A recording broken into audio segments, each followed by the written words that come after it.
ബഹുമാനായ അധ്യക്ഷൻ ഇന്ത്യയിലും സദസ്സിൽ വിളിക്കുന്ന ബഹുമാന്യ വരാനിരിക്കുന്ന യുഗം ആരുടെയാണെന്ന് ചോദിച്ചാൽ ഞാൻ പറയും വയോജന കഥകളാണ്. ഈ അവസ്ഥ കഴിയാതെ നമുക്ക് കടന്നുപോകാൻ ആർക്കും പറ്റില്ല. അകാലത്തിൽ പൊലിഞ്ഞു പോകുന്ന ചിലരുണ്ടാവാം. പക്ഷെ മഹാഭൂരിപക്ഷവും കേരളത്തിന്റെ സവിശേഷമായ സാഹചര്യം ഞാൻ പറഞ്ഞ രാഷ്ട്രീയ സാഹചര്യമൊന്നുമല്ല. കഴിഞ്ഞ 10, 60, 70 കൊല്ലമായി കേരളത്തിന്റെ ആരോഗ്യ രംഗത്ത് വന്ന മാറ്റമാണ് നമ്മൾ ഇങ്ങനെ ഹിഡുംബന്മാരെ പോലെ ഹിന്ദുക്കളെ പോലെ ഇവിടെ ഇരിക്കാൻ കാരണം. ആരോഗ്യരംഗത്ത് വന്ന മാറ്റം, ആരോഗ്യരംഗത്ത് വരുന്ന മാറ്റം എന്ന് പറഞ്ഞത് നമ്മുടെ ആരോഗ്യ ബോധത്തിൽ വന്ന മാറ്റമാണ്. നിങ്ങളിൽ പലരും ശിശുക്കളോ ബാലന്മാരോ ആയിരുന്ന കാലത്ത്, എന്റെ ബാല്യകാലത്തും പനിയോ ചുമയോ വല്ലതും വന്നാൽ നമ്മൾ എന്താ ചെയ്യുക? വീട്ടുകാര് ഒരു ഭസ്മം ജീവിച്ചത്, അല്ലെങ്കിൽ ഒരു ചരട് ജപിച്ച് കെട്ടും.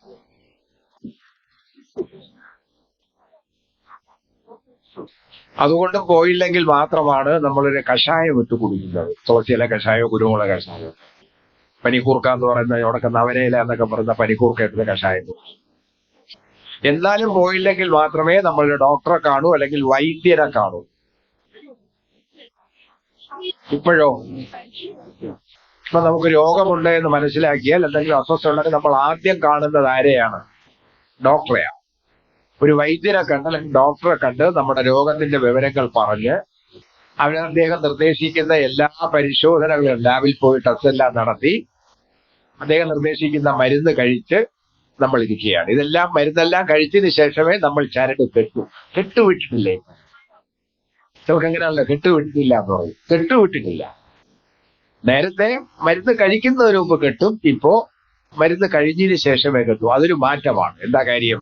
ആരോഗ്യകാര്യത്തെ കുറിച്ച് നമുക്കുണ്ടായ ബോധം, നമ്മൾ അക്കാര്യത്തിൽ ബോധവാന്മാരായിരിക്കുന്നു. അത് കേരളത്തിന്റെ മാറ്റമാണ്. ആ മാറ്റമാണ് നമ്മൾ ഇപ്പോഴും ആരോഗ്യവാന്മാരായി തുടരാൻ കാരണം. കേരള ജനസംഖ്യയുടെ ഏതാണ്ട് 1/4 കാൽഭാഗത്തിനപ്പുറം 30% എത്തുമെന്നാണ് എൻ്റെ ഒരു ഊഹം. അത്രയും പേര് ഇപ്പോഴും ആരോഗ്യവാന്മാരായിരിക്കുന്നു. അങ്ങനെ ആരോഗ്യവാന്മാരായി ഇരിക്കുന്നുവെന്നും നമുക്ക് വേറെന്തും പോകാനില്ല എന്നും നമ്മൾ ഇവിടെ തന്നെ താമസിക്കുമെന്നും ഒരു സംക്രമണ ദശയിലൂടെ കടന്നു പോകുന്നവരാണ് നാം എന്നുള്ളത് കൊണ്ടുമാണ് നമ്മുടെ സവിശേഷമായ കഴിവുകൾ, നമ്മുടെ ഉപദേശങ്ങൾ സ്വീകരിക്കാൻ സംസ്ഥാന സർക്കാർ തയ്യാറായതും അതിന്റെ അടിസ്ഥാനത്തിൽ ഒരു വയോജന കമ്മീഷനെ നിയമിച്ചത്. കേരളത്തിൽ ആദ്യമല്ലേ വയോജനങ്ങളെ സംബന്ധിച്ചുള്ള അവരുടെ ക്ഷേമത്തിന് വേണ്ടിയിട്ട് കമ്മീഷനെ നിയോഗിക്കുന്നത്, അവരുടെ പ്രശ്നങ്ങൾ പഠിക്കാനായിട്ട്. അത് സർവീസ് പെൻഷൻകാരും കൂടെ വരും. ആകെ ഈ 3 എന്ന് പറഞ്ഞ ജനസംഖ്യയിൽ ഏതാണ്ട് 10-12 ലക്ഷമാണ് സർവീസ് പെൻഷൻകാർ. സംസ്ഥാന പൊതുമേഖലാ സ്ഥാപനങ്ങളിൽ നിന്ന് വിരമിച്ചവരുണ്ട്. KSRTC, KSCB തുടങ്ങിയ സ്ഥാപനങ്ങളിൽ നിന്ന് വിരമിച്ചവരുണ്ട്. കേന്ദ്ര സർക്കാർ സ്ഥാപനങ്ങളിൽ നിന്ന് വിരമിച്ചിട്ടുണ്ട് മലയാളികൾ. കേന്ദ്ര പൊതുമേഖലാ സ്ഥാപനങ്ങളിൽ നിന്ന് വിരമിച്ചിട്ടുണ്ട്. റെയിൽവേയോ ബാങ്കോ അങ്ങനെയുള്ള ബാങ്കുകൾ കുറിച്ച്. ഇതെല്ലാം കൂടി ചേർത്താണ് ഞാൻ ആകെ ജനസംഖ്യയുടെ 1/3 വരും എന്ന് പറഞ്ഞത്. നമ്മൾ ഒരു സംക്രമണ ദശയിലൂടെ കടന്നു പോകുന്നു എന്ന് ഞാൻ പറഞ്ഞാൽ, സംസ്ഥാന രൂപീകരണത്തിന് മുമ്പ് ജനിച്ചവരുമുണ്ട്, അതിനുശേഷം ജനിച്ചവരും ഇവിടെ ഇപ്പോൾ. സർവീസ് പെൻഷൻകാരായോണ്ട് 55-ാം വയസ്സിലോ 56-ാം വയസ്സിലോ നമ്മൾ സർവീസ് ചെയ്ത് വിട്ടു. അടുത്തൂൺ പറ്റുന്നവരാണ്. നേരത്തെ ആണെങ്കിൽ ആഫീസിൽ പോയിട്ട് ഊണ് കഴിക്കാൻ പറ്റും. ഇപ്പോ അടുത്തൂൺ വീട്ടിൽ തന്നെ. മലയാളം നല്ലൊരു മലയാളമാക്കാം. ഈ അടുത്തൂൺ പറ്റുക. പണ്ട് നമ്മൾ പെൻഷൻ പറ്റുകയെന്നില്ല, അല്ല, പണ്ട് അതിന്റെ പേര് അടുത്തൂൺ പറ്റുക എന്നാണ്. അടുത്തൂൺ പറ്റുന്നു. ആ ഒരു സാഹചര്യമുണ്ട്. ഈ സംക്രമണ ദശയെന്ന് ഞാൻ പറഞ്ഞതിന്റെ അർത്ഥം 56-ൽ സംസ്ഥാന രൂപീകരണത്തിന് മുമ്പുള്ള തിരുക്കൊച്ചി മലബാർ എന്ന് പറയുന്ന ഒരു ഭരണ സംവിധാനം. അതിനു മുമ്പാണെങ്കിൽ 47 മുമ്പാണെങ്കിൽ തിരുവിതാംകൂർ കൊച്ചി മലബാർ എന്ന് പറയുന്ന ഭരണ സംവിധാനം. 56-ന് ശേഷമാണെങ്കിൽ ഏകീകൃത സംസ്ഥാനം കേരള സംസ്ഥാനം. ഇപ്പൊ മാറ്റിയല്ലോ, കേരള സംസ്ഥാനം. ആ സംസ്ഥാനത്തിൽ ജീവിച്ചവരാണ് ആദ്യകാലത്തെ പ്രവർത്തകരാണ് നമ്മൾ ബാല്യന്മാരോ ബാലികാബാല അല്ലെങ്കിൽ നമ്മുടെ കൗമാര പ്രായത്തിലൊക്കെ അനുഭവിച്ചിരുന്ന കാര്യങ്ങളല്ല ഇപ്പോഴത്തെ കൗമാരക്കാർ അനുഭവിക്കുന്നത്. ഒരുപാട് സൗകര്യങ്ങൾ നമ്മളും നമ്മുടെ പൂർവികരും കൂടെ അവർക്ക് ഉണ്ടാക്കി കൊടുത്തു. പക്ഷെ ഇതിലെല്ലാം ഒരു പരിണാമം 90-ന് ശേഷം വന്നിട്ടുണ്ട്. അപ്പൊ 90-ന് ശേഷമുള്ള അനുഭവം നമുക്കറിയാം. 90-ന് മുമ്പ് 1990-കൾക്ക് മുമ്പുള്ള അവസ്ഥയും 90-കൾക്ക് ശേഷമുള്ള അവസ്ഥയും നേരിട്ടറിഞ്ഞവരാണ് നമ്മൾ, അനുഭവിച്ചവരാണ് നമ്മൾ. ആദ്യകാലത്തിന്റെ വക്താക്കളായിരുന്നു നമ്മൾ, രണ്ടാമത്തെ വിമർശകന്മാരുമായിരുന്നു നമ്മൾ. കരണത്രയം എന്ന് പറഞ്ഞ് ആഗോളവൽക്കരണം, സ്വകാര്യവൽക്കരണം, കമ്പോളവൽക്കരണം എന്ന് പറഞ്ഞ് ഇന്ത്യ എന്ന കമ്പോളത്തെ തുറന്ന കമ്പോളമാക്കി മാറ്റുകയും ലോകത്ത് എവിടെയുള്ള ഉൽപ്പന്നങ്ങൾ കടന്നുവരാൻ അവസരമുണ്ടാക്കുകയും അങ്ങനെ മത്സരാധിഷ്ഠിതമായ ഒരു ജീവിതശൈലിയിലേക്ക് പോയതും സംസ്ഥാനത്തിന്റെയോ സർക്കാരിന്റെയോ ഉത്തരവാദിത്വം കുറച്ചു കൊണ്ടുവന്ന് സ്വകാര്യ മേഖലയുടെ പങ്കാളിത്തം വർദ്ധിപ്പിച്ചു കൊണ്ടുവരുന്ന കരണത്രയം എന്ന് പറഞ്ഞതിന്റെ ഒരു ഘടകം അങ്ങനെ മാറി വന്നത് 90-കൾക്ക് ശേഷമാണ്. നമ്മളെല്ലാം പഠിച്ചത് ഏതെങ്കിലും സർക്കാർ സ്കൂളിലോ സർക്കാരിന്റെ സഹായം പറ്റുന്ന എയ്ഡഡ് സ്കൂളിലോ ആണ്. കോളേജ് പഠിച്ചവരാണെങ്കിൽ അവരും അങ്ങനെ തന്നെയാണ്. നമ്മൾ സർക്കാർ സ്കൂളുകളിലോ അല്ലെങ്കിൽ എയ്ഡഡ് സ്കൂളുകളിലോ സർക്കാർ സ്ഥാപനങ്ങളിലോ ജോലി ചെയ്തിട്ട് വിരമിച്ചവരാണ് ഇവിടെ ഇരിക്കുന്നത്. അന്ന് 2 തരം വിദ്യാലയങ്ങളെ ഉള്ളൂ, 2 തരം ആശുപത്രികളെ ഉള്ളൂ. സർക്കാർ മേഖലയിൽ മാത്രമേ ഉള്ളൂ മെഡിക്കൽ കോളേജ്. ആകെ ഉണ്ടായിരുന്ന ആലപ്പുഴ TD മെഡിക്കൽ കോളേജ് പിന്നെ സർക്കാരെ ചുരുക്കുകയും ചെയ്തു. എന്നാൽ 90-കൾക്ക് ശേഷം വന്ന മാറ്റം എന്താണ്? ആ മാറ്റം എന്ന് പറയുന്നത് നമ്മളെ അമ്പരപ്പിക്കുന്നതാണ്. ഒരുപക്ഷെ നമ്മളെല്ലാം അതിൽ അരിശം കൊണ്ടവരായിരിക്കണം. എന്താണ്? വിദ്യാഭ്യാസ മേഖലയിൽ സ്വാശ്രയം, അൺഎയ്ഡഡ് എന്ന് പറഞ്ഞ സാധനം കടന്നു വന്നത് എപ്പോഴാണ്? കേരള വിദ്യാഭ്യാസ ചട്ടത്തിൽ KER ഒരു പ്രൊവിഷൻ ഉണ്ട്, ഒരു വകുപ്പുണ്ട്. എന്താണ്? Recognised unaided school. അത് ഭരണഘടനയുടെ 29, 30 വകുപ്പുകൾ പ്രകാരവും ഇന്ത്യക്ക് സ്വാതന്ത്ര്യം കിട്ടുന്നതിന് മുമ്പുള്ള ഇന്ത്യയിലെ അവസ്ഥയും വെച്ച് ന്യൂനപക്ഷങ്ങൾക്ക് പ്രത്യേക വിദ്യാലയങ്ങൾ നടത്താൻ അവസരം കൊടുത്തിരുന്നു. അതിന്റെ ഭാഗമായിട്ട് അവർ വിദ്യാലയങ്ങൾ നടത്തിയിരുന്നു. അങ്ങനെയാണ് റെക്കഗ്നൈസ്ഡ് അൺഎയ്ഡഡ് സ്കൂൾ വന്നത്. അത് ചില പ്രത്യേക ന്യൂനപക്ഷ വിഭാഗങ്ങൾക്ക് മാത്രമേ ഉണ്ടായിരുന്നുള്ളൂ. 90-കൾക്ക് ശേഷമോ അത് വ്യാപകമായി. ഇപ്പോൾ സ്കൂളിന്റെ കാര്യം എടുത്താലും കോളേജിന്റെ കാര്യം എടുത്താലും അൺഎയ്ഡഡാണ് കൂടുതൽ, എയ്ഡനും ഗവൺമെന്റും കുറവാണ്. ആകെയുള്ളതിന്റെ 4-1 മാത്രമാണ് സർക്കാരിൻ്റെത്. സ്കൂൾ വിദ്യാഭ്യാസ മേഖലയിലാണെങ്കിൽ 60% എയ്ഡനും 40% സർക്കാരുമാണ്. അതിന് വിശദാംശങ്ങൾ പിന്നേക്ക് പോകണം. പ്രൈമറി ആണെങ്കിൽ അത് 70-30 എന്ന് വരും. ഹയർ സെക്കൻഡറി ആണെങ്കിൽ 52% സർക്കാർ, 48% ഉള്ളൂ എയ്ഡന്. എന്തായിരുന്നാലും അൺഎയ്ഡഡിന്റെ പ്രാധാന്യം കൂടുന്നു, അവരുടെ എണ്ണപ്പെരുപ്പം ഉണ്ടാകുന്നു. 2 ആശുപത്രി നോക്കൂ, ഇപ്പൊ നഴ്സുമാരുടെ സമരം നടക്കുകയാണല്ലോ. അൺഎയ്ഡഡ് ആശുപത്രി നേരത്തെ എത്രയുണ്ടായിരുന്നു? അൺഎയ്ഡഡ് മെഡിക്കൽ കോളേജ് എത്രയുണ്ടായിരുന്നു? ഒന്നുമില്ല. ഞാൻ TD മെഡിക്കൽ കോളേജ് മാത്രമേ ഉള്ളൂ. അത് സർക്കാർ ഏറ്റെടുത്തു. 90-കൾക്ക് ശേഷമോ എത്ര മെഡിക്കൽ കോളേജുകളാണ് പുതുതായിട്ട് തുടങ്ങിയത്? അപ്പൊ അവിടെയൊക്കെ ആയിരക്കണക്കിന് ആൾക്കാർക്ക് നിയമനം കിട്ടി എന്ന കാര്യം നമുക്ക് സമ്മതിക്കാം. അതൊരു പ്രധാനപ്പെട്ട കാര്യം തന്നെയാണ്. പക്ഷേ അവിടെ നമ്മൾ സമരം ചെയ്ത് DAയ്ക്കും ശമ്പള വർധനവിനും പിന്നെ സമയബന്ധിതമായ ശമ്പള പരിഷ്കരണത്തിനും വേണ്ടി സമരം ചെയ്തതുപോലുള്ള ഒരു സമരവും അവിടെ നടക്കൂല. നമ്മൾ ഇഞ്ചിഞ്ചായി സമരം ചെയ്ത് പൊരുതിയല്ലേ നേടിയെടുത്തത്.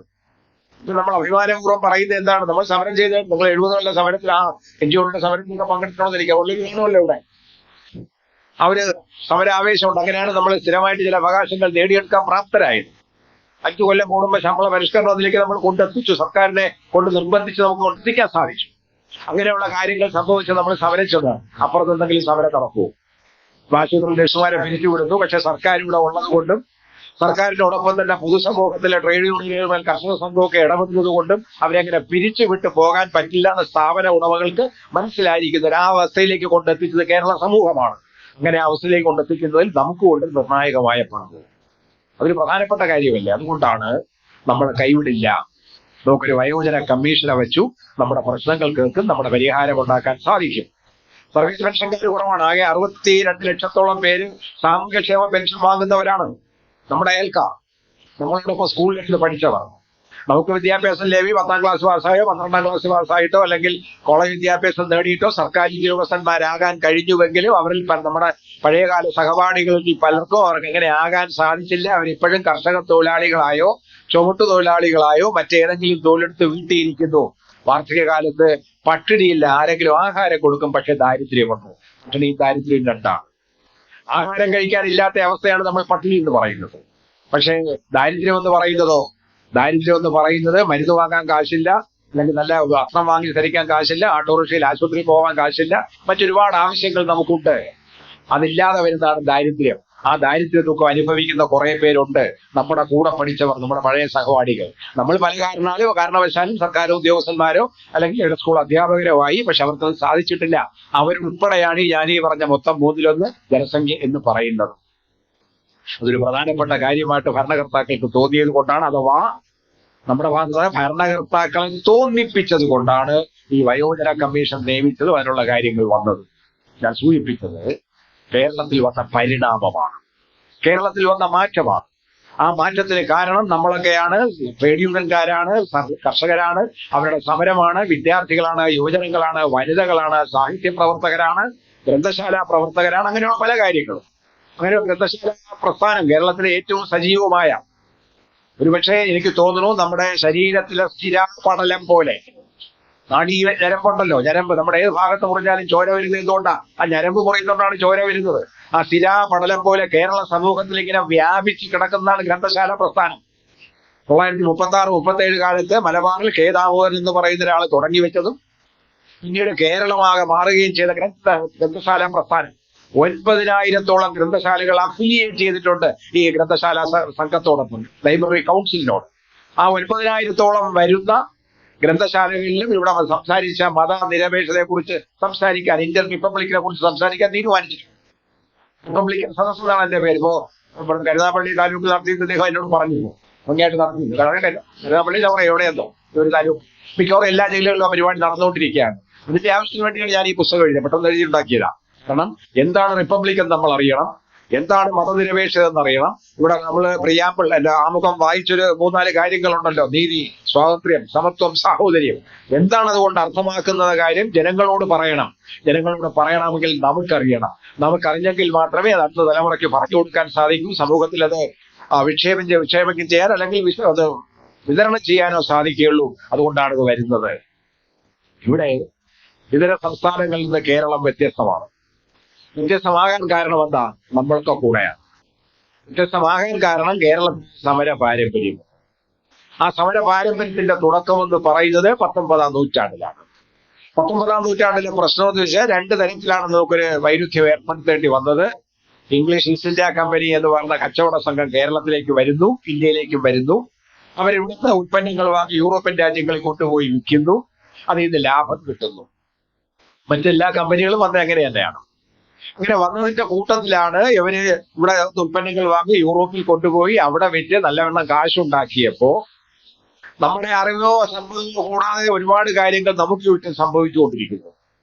കേരളത്തിൽ മൊബൈൽ ഫോൺ വന്നത് എപ്പോഴാണ്? നമ്മുടെയൊക്കെ കരയിൽ വിശ്വസനീയമായ കള്ളം പറയാൻ പറ്റുന്ന ഉപകരണം അല്ലേ? ലാൻഡ് ഫോൺ ആണെങ്കിൽ പറ്റില്ല, എവിടെ ഇരിക്കണമെന്നറിയാം. ഇതാണെങ്കിലോ അറിയാൻ പറ്റില്ല. ഞാൻ അനുഭവസ്ഥന, ഞാൻ ഒരു അബദ്ധത്തിൽ പെട്ടുപോയതുകൊണ്ട് പറഞ്ഞതാണ്. സാധാരണ രീതിയിൽ ഞാൻ വീട്ടിലുള്ള ദിവസം ഉച്ചയ്ക്ക് ശേഷം ഭക്ഷണം കഴിഞ്ഞ ശേഷം ഒന്ന് വിശ്രമിക്കും. വെച്ചാൽ ഉറക്കമല്ല, കിടക്കും. ആ സമയത്ത് ഒരു ഫോൺ വന്നു മൊബൈലില്. അപ്പൊ ഞാൻ പറഞ്ഞു ഞാൻ ഒരു യോഗത്തിലാണ്. പക്ഷെ വന്നൊരു വീട്ടുമുറ്റത്തേക്ക് എന്റെ ശബ്ദം അകത്ത് കേട്ടു, കൈയോടെ പിടിച്ചു. സാറേ, ഞങ്ങൾ മുറ്റത്ത് നിൽക്കുക. അപ്പൊ കൂട്ടത്തിൽ നമ്മളെ പോലെ തന്നെ നിങ്ങൾ പലരെയും പോലെ നല്ല നർമ്മ ബോധമുള്ള ഒരുത്തം ഉണ്ടായി. അയാൾ പറയാണ്, സാറിന്റെ ഒരു യോഗം. ഇതൊരു പൊതുയോഗമാണ്, യോഗം, സാംസ്കാരിക യോഗം. മറ്റത് യോഗം. അപ്പൊ സ്വരം മാറിയപ്പോ നോക്കി എത്ര മനോഹരമായിട്ട് മലയാളത്തിന്റെ അർത്ഥം. സാറിന്റെ മനോഹരമായ വിശ്വസനീയമായ കള്ളം പറയാൻ പറ്റുന്ന ഉപകരണം കേരളത്തിൽ എന്താ എത്തിയത്? 90-കൾക്ക് ശേഷമാണ് കമ്പ്യൂട്ടർ അപ്പാറ്റിയത്. ആ കമ്പ്യൂട്ടറിന് സമരം ചെയ്ത ആളാണ് ഞാൻ. തൊഴിൽ തിന്നുന്ന മകൻ എന്ന പേരിൽ ഒരു NGO പ്രവർത്തകരെ ഈ ഒരു കമ്പ്യൂട്ടറിന്റെ രൂപമൊക്കെ കെട്ടിവെച്ച് റോഡിൽ കൂടി എഴുന്നള്ളിച്ച് ഞങ്ങൾ പ്രസംഗിച്ച പിന്നാലെയാണ് തൊഴിൽ തിന്നുന്ന മകൻ. ഇപ്പോഴോ കമ്പ്യൂട്ടർ വേണ്ട, നമ്മുടെ ഈ കയ്യിരിക്കുന്ന സാധനത്തിലെല്ലാം ഉണ്ട്. ടോർച്ചുണ്ട്, ക്യാമറയുണ്ട്, സന്ദേശങ്ങൾ അയക്കാൻ പറ്റും, മെയിൽ എടുക്കാൻ പറ്റും, ഗൂഗിൾ എടുക്കാൻ പറ്റും, എല്ലാ സൗകര്യങ്ങളും ഉണ്ട്. ഇത് പണ്ടില്ലായിരുന്നു. അപ്പൊ ഞാൻ പറഞ്ഞത്, നമ്മൾ അറിയാതെയല്ലേ ഇത് കേരളത്തിൽ വന്നത്? നമ്മൾ അറിയാതെയല്ലേ നമുക്ക് ഇതിന്റെ മാറ്റങ്ങൾ സംഭവിച്ചിട്ടുണ്ട്? മാറ്റം എന്ന് പറയുന്നത് എന്താണ്? ഉപകരണങ്ങൾ ഉണ്ടാകുന്നതാണ്. ആ ഉണ്ടാക്കുന്ന ഉപകരണങ്ങളെ നവീകരിക്കുന്നതാണ്. ആ നവീകരിക്കാൻ ആർക്ക് മാത്രമേ സാധിക്കൂ? കോടാനുകോടി ജീവികൾ ഈ പ്രപഞ്ചത്തിലുണ്ട്, നമുക്ക് ചുറ്റുമുണ്ട്. അങ്ങനെ കോടാനുകോടി വരുന്ന ഒരു കൃമി ഉണ്ടായിരുന്നു. നമ്മൾ പലരെയും കളിയാക്കി പറഞ്ഞെന്താ, അവൻ വെറും കൃമി, അവന് നോക്കിയിട്ട് കാര്യമൊന്നുമില്ല, അവനെ നോക്കി അവഗണിക്കാം. അങ്ങനെ പറയരുതെന്ന് എപ്പോഴാ മനസ്സിലായത്? 2020-21 എന്താ, ഒരു കൃമി ലോകം മുഴുവൻ അടച്ചുപൂട്ടി. കൃമിയാ, കാണാൻ പറ്റും, നേരിട്ട് കാണാൻ പറ്റുന്ന ലോകത്തെ മുഴുവൻ അടച്ചുപൂട്ടി. അതിനുശേഷം ഞാൻ പ്രസംഗിച്ചതൊക്കെ നിങ്ങൾ ആരെയും കൃമി എന്ന് വിളിച്ചു. കാരണം ഡോണ്ട് അണ്ടർ എസ്റ്റിമേറ്റ്. നിങ്ങൾ പിന്നെ ധാരണയില്ലാതെ സംസാരിക്കരുത് ഞാൻ പറഞ്ഞു. അപ്പോ മാറ്റം സംഭവിച്ചില്ലേ? നമ്മൾ അറിയാതെ നമുക്ക് ചുറ്റും മാറ്റം വരും. മാറ്റം വരുത്താൻ കാരണം മനുഷ്യനാണ്. തീ മുതൽ നിർമ്മിത ബുദ്ധി വരെ കണ്ടുപിടിച്ചതാരാ? മനുഷ്യൻ. മറ്റാരെങ്കിലും കണ്ടുപിടിച്ചിട്ടുണ്ടോ? ഇല്ല. തേനീച്ച കണ്ടുപിടിച്ചോ? മനോഹരമായ കൂടൊക്കെ ഉണ്ടാക്കും. നമ്മളൊക്കെ അതിലൊരു കൂടുണ്ടാക്കാൻ സാധിക്കുകയുമില്ല. പക്ഷേ തേനീച്ചയ്ക്ക് അത് നവീകരിക്കാൻ സാധിച്ചിട്ടില്ല. കാക്കയുടെ കൂട് നവീകരിക്കാൻ സാധിച്ചിട്ടില്ല. കുഴപ്പമുണ്ടാകുന്ന മാളത്തിൽ പോയി സിമെന്റും കോൺക്രീറ്റും ഇട്ട് കുഴലുണ്ടാക്കാൻ പറ്റിയിട്ടില്ല. കാക്ക ഒരു കാര്യം ചെയ്തത് കുറച്ചുകൂടി ബുദ്ധിയുള്ള നമുക്ക് കെട്ട് കമ്പിയൊക്കെ ഉപയോഗിക്കുന്നുണ്ട് കൂടുണ്ടാക്കാൻ. നമ്മൾ വെള്ളം കുടിച്ചിട്ട് കളയുന്ന സ്ട്രോ ഉണ്ടല്ലോ, അതൊക്കെ എടുത്ത് വളച്ചു വെച്ച് കൂടുണ്ടാക്കും. പക്ഷെ നിർമ്മാണ ശൈലിയിൽ മാറ്റമില്ല, കുഞ്ഞുങ്ങളെ വളർത്തുന്ന കാര്യത്തിൽ മാറ്റമില്ല. അവിടെ മറ്റൊന്നും കൊടുക്കുന്നില്ല, കുട്ടിച്ചിട്ട് പാലൊന്നും കൊടുക്കുന്നില്ല, താഴ്ത്തേക്ക് തന്നെ കൊണ്ടുപോകും. പക്ഷെ മനുഷ്യൻ മാറ്റി, സർവ്വതിനെയും മാറ്റി. മാറ്റുന്നത് കൈവരിക എന്താ മാറ്റുന്നത്? തൃപ്തിയാവാതെ തൃപ്തി കൈവരാതഴിക്കുന്നു പിന്നെയും തുടരുന്നു എന്ന് കവി പറഞ്ഞ പോലെ നമ്മൾ മാറ്റിക്കൊണ്ടേയിരിക്കുന്നു. ഇങ്ങനെ മാറ്റിക്കൊണ്ടിരിക്കുന്നത് കൊണ്ടാണ് നമ്മുടെ അടുക്കള യന്ത്രശാലയായി മാറി.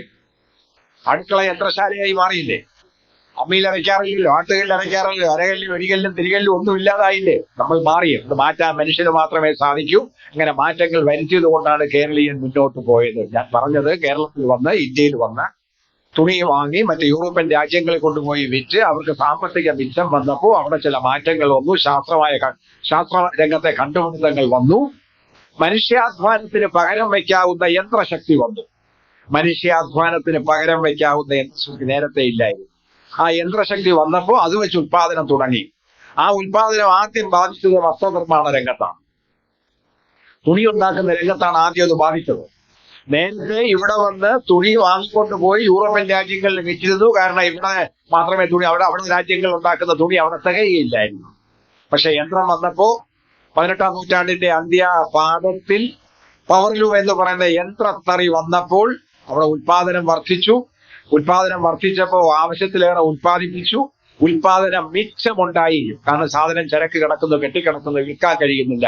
അങ്ങനെ വിൽക്കാതെ കിടക്കുന്ന കെട്ടിക്കിടക്കുന്ന ചരക്ക് മറ്റെവിടെയെങ്കിലും രാജ്യങ്ങൾ എങ്ങനെയെങ്കിലും വിറ്റെങ്കിൽ മാത്രമേ മുതലാളിക്ക് നിൽക്കാൻ പറ്റൂ. മുതലാളി കാരണം സന്തുഷ്ടനാണ്, അതിമനോഹരമായിട്ട് സംസാരിക്കുന്നവരാണ്, നമ്മളെ മടങ്ങി കുഴപ്പമുണ്ടാക്കുന്നവരാണ്, അല്ലെങ്കിൽ ആ രൂപത്തിലൊക്കെ സംസാരിക്കാൻ കഴിയും, നമ്മളെ വശീകരിക്കാൻ കഴിയുന്നവൻ. അങ്ങനെ വശീകരിച്ച് നമ്മളെ കൊണ്ട് എന്തെങ്കിലുമൊക്കെ ചെയ്യിപ്പിക്കാമെന്ന് തീരുമാനിച്ചപ്പോഴാണ് ഇവിടെ വന്ന് തുണി വാങ്ങി യൂറോപ്പിൽ കൊണ്ടുപോയി വിറ്റവൻ പിന്നെ തുണി വിൽക്കാൻ വന്നു.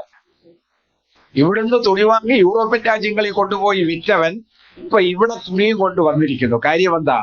ഇവിടെ ഒറ്റ മുണ്ടുടുത്താ നടക്കുന്നേ. ആണായാലും പെണ്ണായാലും ഒറ്റ മുണ്ടുടുത്ത് നടക്കുകയാണ്. ഈ ഒറ്റ മുണ്ടുടുത്ത് നടക്കുന്നവരെ കൊണ്ട് രണ്ടാം മുണ്ടുടുത്ത് കഴിഞ്ഞാൽ കോടിക്കണക്കിന് മീറ്റർ തുണി വിൽക്കാം എന്ന് അവന് മനസ്സിലായി. നമ്മുടെ സ്വഭാവത്തിൽ മാറ്റം വരുത്താൻ ശ്രമിച്ചു. അതാണ് സാംസ്കാരികമായ മാറ്റം. വസ്ത്രധാരണ രീതിയിൽ സാംസ്കാരികമായ മാറ്റമാണല്ലോ. അതുകൊണ്ടാണല്ലോ നമ്മളിപ്പോ മാറ്റമൊക്കെ വരുത്തിയിരിക്കുന്നത്. പുതിയ വസ്ത്രം ധരിക്കുന്നത് എന്തുകൊണ്ടാണ്? പാന്റ് ധരിക്കാൻ വന്നെങ്കിൽ മലയാളി പാൻറ്റൊന്നും ധരിച്ചിട്ടില്ലല്ലോ. മാർത്താണ്ഡ മുഹമ്മദ് തിരുവിതാംകൂർ ആക്രമിച്ച് വലിയ രാജ്യങ്ങൾക്ക് പാൻറ്റ് കൊണ്ട് പോയിട്ടാണോ? അല്ലല്ലോ. ഇങ്ങനെ ചായ കുടിച്ചിട്ടും അല്ല. എനിക്കിപ്പോ ഉന്മേഷം കിട്ടാൻ വേണ്ടി ചായ വാങ്ങിച്ചത്. മാർത്താണ്ഡ മുഹമ്മദ് ചായ കുടിച്ചിട്ടുണ്ട് ഇല്ല. നാരായണൂർ ചായ കുടിച്ചിട്ടുണ്ട് ഇല്ലെന്നാ എനിക്ക് തോന്നണേ. കാരണം അന്നത്തെ സർവ്വസാധാരണമായ സാധനമല്ല. ഇത് മുതലാളിത്തം ഇവിടെ കൊണ്ട് പ്രചരിപ്പിച്ചു. ഇങ്ങനെ നമ്മുടെ വസ്ത്രധാരണ സ്വഭാവത്തിൽ മാറ്റം വരുത്തി. സംസ്കാരത്തിന്റെ സൂചകമായിട്ട് തീർന്നു. ഇങ്ങനെ സംസ്കാരത്തിന്റെ സൂചകമായി തീർന്നപ്പോൾ നമ്മളെല്ലാം രണ്ടാം മുണ്ട് ധരിക്കാൻ വേണ്ടി സമരം ചെയ്തു. അതാണ് തെക്കൻ തിരുവിതാംകൂറിൽ 19ാം നൂറ്റാണ്ടിന്റെ ആദ്യ വർഷങ്ങളിൽ സമരമുണ്ടായതും. അതിന് മുന്നിട്ട് നിന്ന സ്ത്രീകളാണ്. ആദ്യത്തെ രക്തസാക്ഷി സ്ത്രീയാണ്. അവകാശം നേടിയെടുത്തു. 40-50 കൊല്ലം കഴിഞ്ഞപ്പോൾ സർക്കാർ പ്രഖ്യാപിച്ചു എല്ലാ ജാതി മതത്തിൽപ്പെട്ടവർക്കും ഇഷ്ടപ്പെട്ട വസ്ത്രം ധരിക്കാം എന്ന്. നോക്കൂ, ഒരു ഉൽപ്പന്നം, അതിന്റെ വിപണനത്തിന് വേണ്ടി മുതലാളി ചില മാറ്റങ്ങൾ നമ്മുടെ സംസ്കാരത്തിൽ ചില ഇടപെടലുകൾ നടത്തിയപ്പോൾ, മാറ്റം വരുത്തിയപ്പോൾ അയാൾക്ക് ലാഭമുണ്ടായി. നമ്മളെല്ലാം പല്ല് തേക്കുന്നവരാണല്ലോ. ടൂത്ത് പേസ്റ്റ് ഞാൻ ഉമിക്കരി തേച്ച് തുടങ്ങിയ ഒരു സ്ഥല. നിങ്ങളിൽ പല്ല് ഉമിക്കരി തേച്ചിട്ടുണ്ടാവും പണ്ട്. ഇപ്പൊ നമ്മൾ പേസ്റ്റാ തേക്കുന്നത്. ഏത് പേസ്റ്റാ തേക്കുന്നത്? നിങ്ങൾ ആ പേസ്റ്റ് തെരഞ്ഞെടുത്തത് എന്ത് വെച്ചാൽ എനിക്ക് കുഴപ്പമൊന്നുമില്ല, തേച്ചില്ലെങ്കിലും കുഴപ്പമില്ല, അതല്ല പ്രശ്നം. നമ്മൾ എങ്ങനെയാ അത് തെരഞ്ഞെടുക്കുന്നേ? നിങ്ങൾ ആ പേസ്റ്റ് തെരഞ്ഞെടുത്തത് എങ്ങനെയാ? നിങ്ങളൊന്ന് ആലോചിച്ച് നോക്കിയേ. പരസ്യം കണ്ടിട്ടല്ലേ? അല്ലേ? അകന്നു പോയവരെ അടുപ്പിക്കാൻ മുല്ലപ്പൂവിന്റെ നിറമുള്ള ദന്തനിരകൾ കിട്ടാൻ വേണ്ടി എന്താ കോൾഗേറ്റ്, ഒന്നാന്തരം പശയാണ്. പിന്നെ നമ്മൾ സ്ത്രീകളെല്ലാം പണ്ട് യുവതികൾ, ഇവിടെ ഇരിക്കുന്ന യുവതികളെല്ലാം മറ്റ് പഴയ പണ്ടത്തെ യുവതികൾ, അവര് ഉപയോഗിച്ചിരുന്ന എന്താ? Fair and lovely. Fair and lovely ഇതേ ഉൽപ്പന്നം തന്നെ ഇതേ കമ്പനി ആഫ്രിക്കയിൽ വയ്ക്കുന്ന ബ്ലാക്ക് ആൻഡ് ലവ്ലി എന്നാണ്. കാരണം എന്താ? നമ്മുടെ സൗന്ദര്യ സങ്കല്പം ഫെയർ ആയിരിക്കണമെന്നുള്ളതാണ്. ആഫ്രിക്കക്കാരുടെ സൗന്ദര്യ സങ്കല്പം എന്താ? ശ്യാമസുന്ദരിയായിരിക്കണം എന്നുള്ളതാണ്. അപ്പൊ ശ്യാമസുന്ദരിയാവാൻ വേണ്ടി ഞങ്ങൾ രണ്ട് ഉൽപ്പന്നം ഒന്ന് തന്നെ. രണ്ടും ഉൽപ്പന്നം ഒന്ന് തന്നെയാണ്. പക്ഷെ അവരത് പരസ്യത്തിലൂടെ നമ്മളെല്ലാ ഉൽപ്പന്നങ്ങളും, നമ്മൾ വാങ്ങുന്ന എല്ലാ ഉൽപ്പന്നങ്ങളും, നിങ്ങളുടെ കയ്യിരിക്കുന്ന മൊബൈൽ ഫോൺ ആയാലും നിങ്ങളുടെ കയ്യിരിക്കുന്ന വേറെ ഉൽപ്പന്നമായിരുന്നാലും നമ്മൾ ഈ തുണി വാങ്ങുന്നതായാലും എല്ലാം പരസ്യത്തിലേക്ക് ഇതാണ്. മുതലാളി അങ്ങനെ തീരുമാനിക്കും, നമ്മുടെ ഇടപെടലിൽ മാറ്റം വരും. ഇങ്ങനെ മാറ്റം സംഭവിച്ചു. അനുനിമിഷം മാറിക്കൊണ്ടിരിക്കുന്ന ഒരു സമൂഹമായി മനുഷ്യൻ മാറിയപ്പോൾ 19-ാം നൂറ്റാണ്ടിൽ 20-ാം നൂറ്റാണ്ടിലേക്ക് വന്നപ്പോൾ നമ്മളെ മുന്നോട്ട് നയിച്ച ഒരുപാട് ഘടകങ്ങളുണ്ട്. പരമ്പരാഗതമായ ജീവിത ശൈലിയിൽ നിന്നും മാറി പുതിയൊരു ശൈലി സ്വീകരിക്കേണ്ടി വന്നപ്പോൾ നമ്മുടെ സാംസ്കാരിക രംഗത്ത്, നമ്മുടെ ആശയ രംഗത്ത്, നമ്മുടെ മനോഭാവത്തിന്റെ കാര്യത്തിൽ, നമ്മുടെ മൂല്യങ്ങളിൽ ചില സംഘർഷങ്ങളുണ്ടായി. മാറ്റം വേണമെന്ന് തോന്നി. ആ മാറ്റം വേണമെന്ന് തോന്നിയപ്പോൾ അതിന് നേതൃത്വം കൊടുത്തവരെയാണ് നമ്മൾ സാമൂഹ്യ പരിഷ്കർത്താക്കളെന്നും അതിൽ ചിലരെ സന്യാസിമാരെന്നും നവോത്ഥാന നായകന്മാരും എന്ന് വിളിക്കുന്നത്.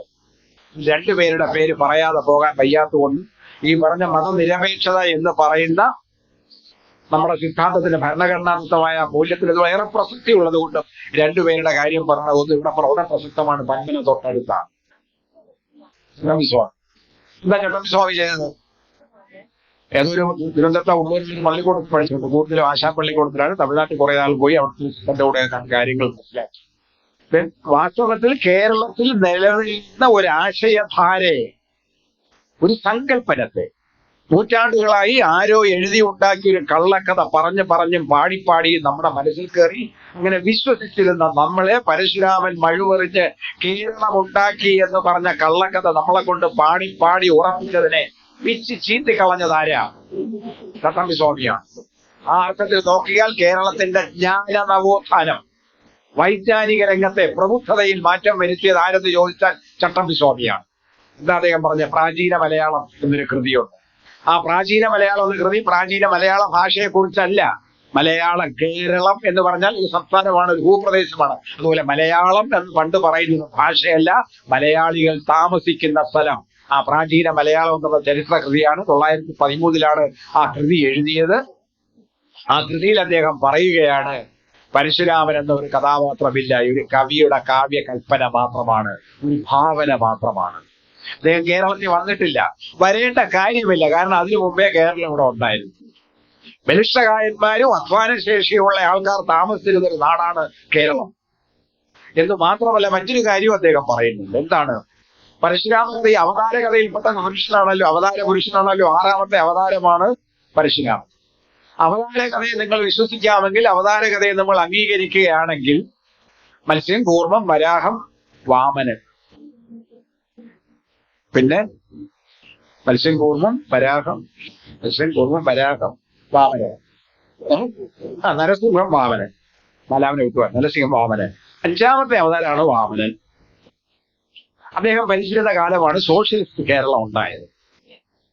വാമനന്റെ കാലം സോഷ്യലിസ്റ്റാണ്. കാരണം കള്ളവുമില്ല, ചതിയുമില്ല, എള്ളോളമില്ല, പോയതും എല്ലാരും മനുഷ്യരെല്ലാരും വന്നുപോയി, പിന്നെ ഒന്നുമില്ല, അതുകൊണ്ട് ഒന്നുപോലെ. അപ്പൊ സമത്വ സുന്ദരമായൊരു കേരളം. അദ്ദേഹം കേരളം ഭരിച്ചിരുന്നു. അദ്ദേഹത്തിന്റെ പേരാണ് മഹാബലി. ആ മഹാബലിയെ പാതാളത്തിലേക്ക് ചവിട്ടിത്താഴ്ത്തിയത് ആരാ? ആ മഹാബലി പാസാക്കിയ ബില്ല് ഒപ്പിടാതെ വെച്ചോണ്ടിരുന്നത് ആരാ? അത് വാമനൻ. വാമനന്റെ എത്രാമത്തെ അവതാരം? 5ാമത്തെ അവതാരം. പരശുരാമന്റെ എത്രാമത്തെ അവതാരം? 6ാമത്തെ അവതാരം. പരശുരാമൻ നിർമ്മിച്ച കേരളത്തിൽ അതിനുമുമ്പ് കേരളം ഇല്ല. ആ കേരളം ഭരിച്ചിരുന്ന രാജാവാണ് മഹാബലി. അദ്ദേഹത്തെ പാതാളത്തിലേക്ക് ചവിട്ടിത്താട്ടിയത് പരശുരാമന് മുമ്പ് അവതാരം എടുത്തവൻ. നമുക്ക് ഇതൊക്കെ യുക്തിക്ക് ഇതൊക്കെ ഇപ്പൊ ഇഞ്ചിയോ ഉപ്പ കൂടി ചേർത്താലേ ദഹിക്കുള്ളൂ. പക്ഷെ ദഹനമൊക്കെ ഉണ്ടെങ്കിൽ നമ്മളിന്ന് കഴിച്ചോണ്ടിരിക്കല്ലേ. ഇപ്പോഴും നമുക്ക് കാര്യം മനസ്സിലായല്ലോ. 112 കൊല്ലം മുമ്പേ ചട്ടമ്പി സ്വാമി അത് പറഞ്ഞു. യുക്തി വേണം, നമ്മൾ ചിന്തിക്കുന്നതിന് യുക്തി വേണം. യുക്തിസഹമായിട്ട് ശാസ്ത്രീയമായി ചിന്തിക്കണം. ഇങ്ങനെ ശാസ്ത്രീയമായി ചിന്തിക്കണം, യുക്തിസഹമായി നമ്മോട് പറഞ്ഞതാരാ? സന്യാസി. പക്ഷെ അദ്ദേഹം എഴുതിയ കാര്യങ്ങളൊക്കെ നാട്ടുകാർക്ക് നാട്ടുകാർ മനസ്സിലാക്കാൻ തക്കോണം അതൊരു സംഘടന ഉണ്ടാക്കിയില്ല.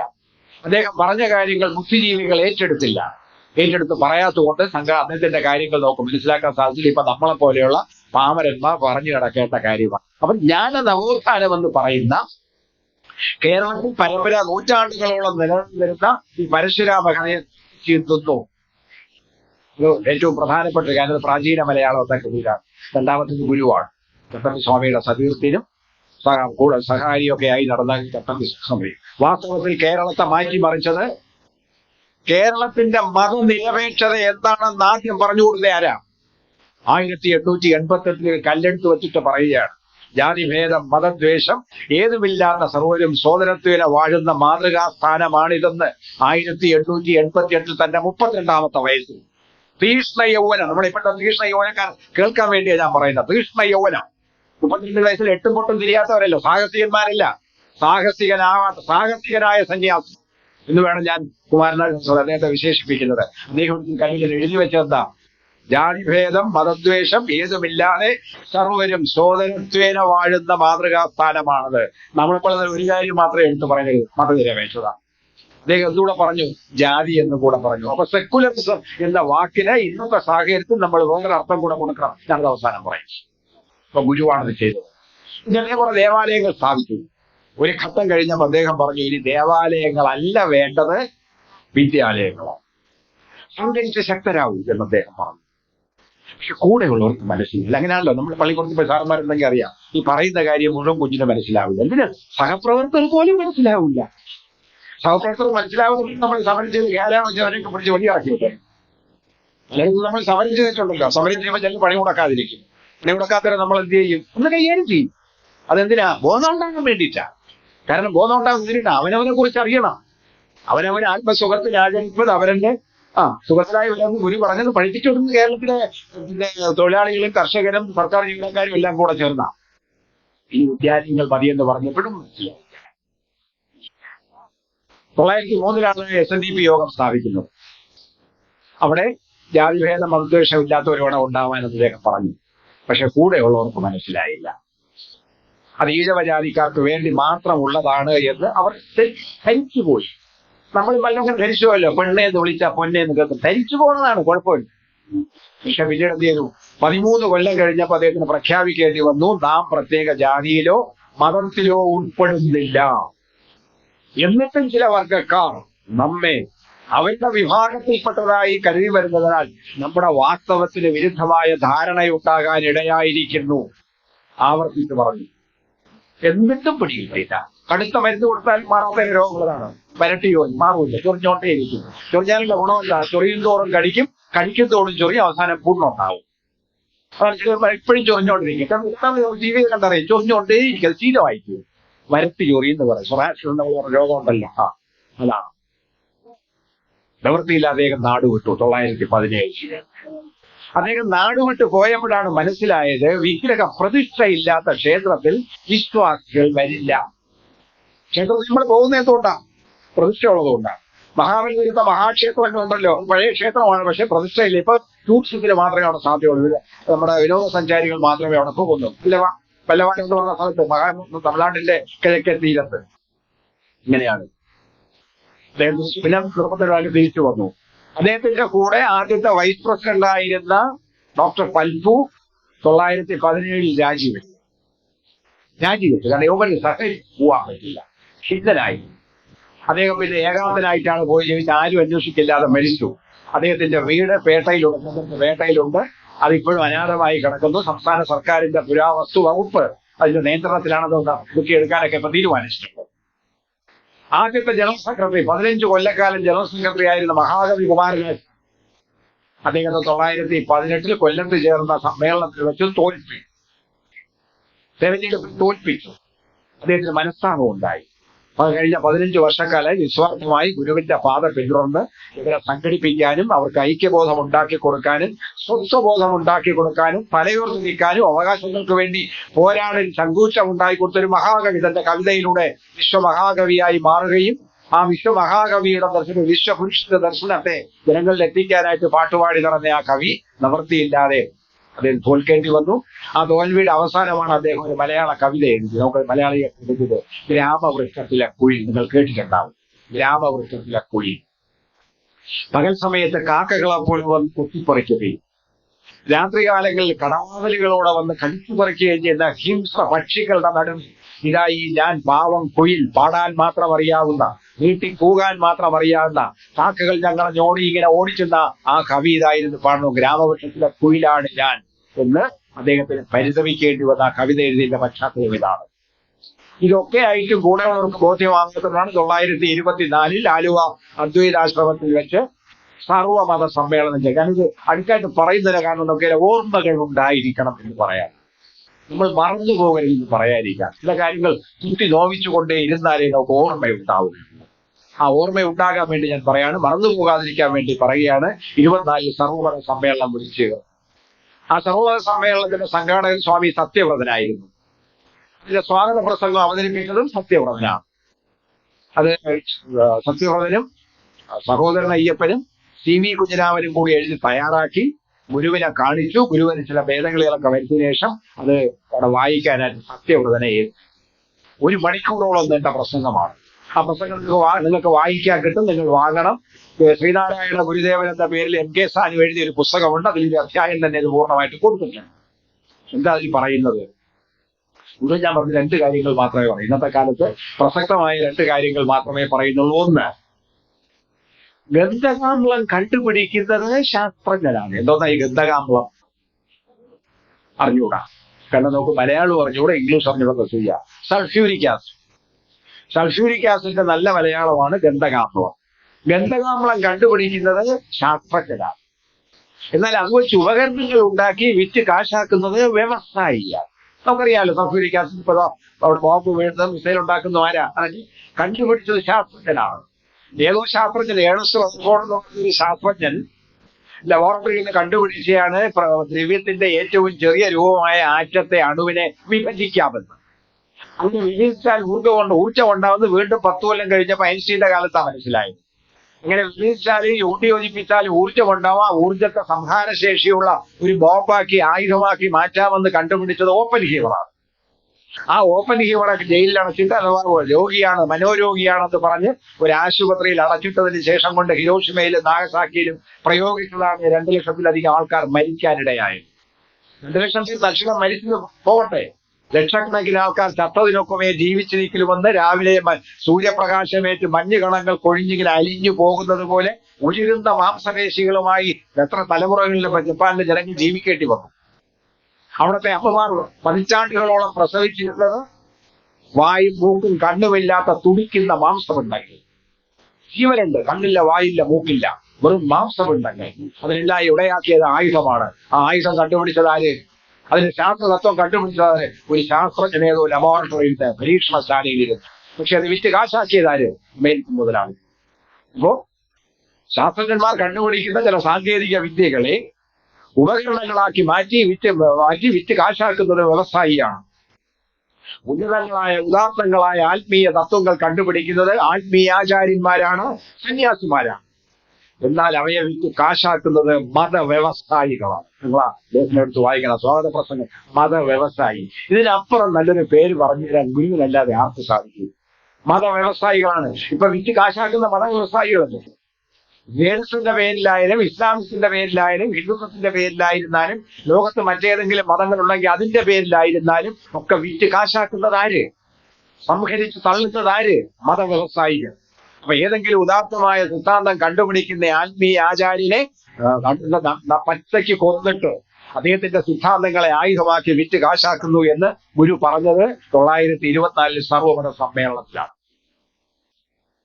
അതിനുശേഷമാണ് അദ്ദേഹത്തിന്റെ നിര്യാണത്തിനൊക്കെ സമാധിക്ക് ഏതാനും മാസങ്ങൾക്ക് കോട്ടയത്ത് ചെന്നപ്പോ അവിടുത്തെ SNDP യോഗത്തിന്റെ പ്രവർത്തകരെല്ലാം കൂടെ പറഞ്ഞു, ഒരു തീർത്ഥാടനം സംഘടിപ്പിച്ചാലും.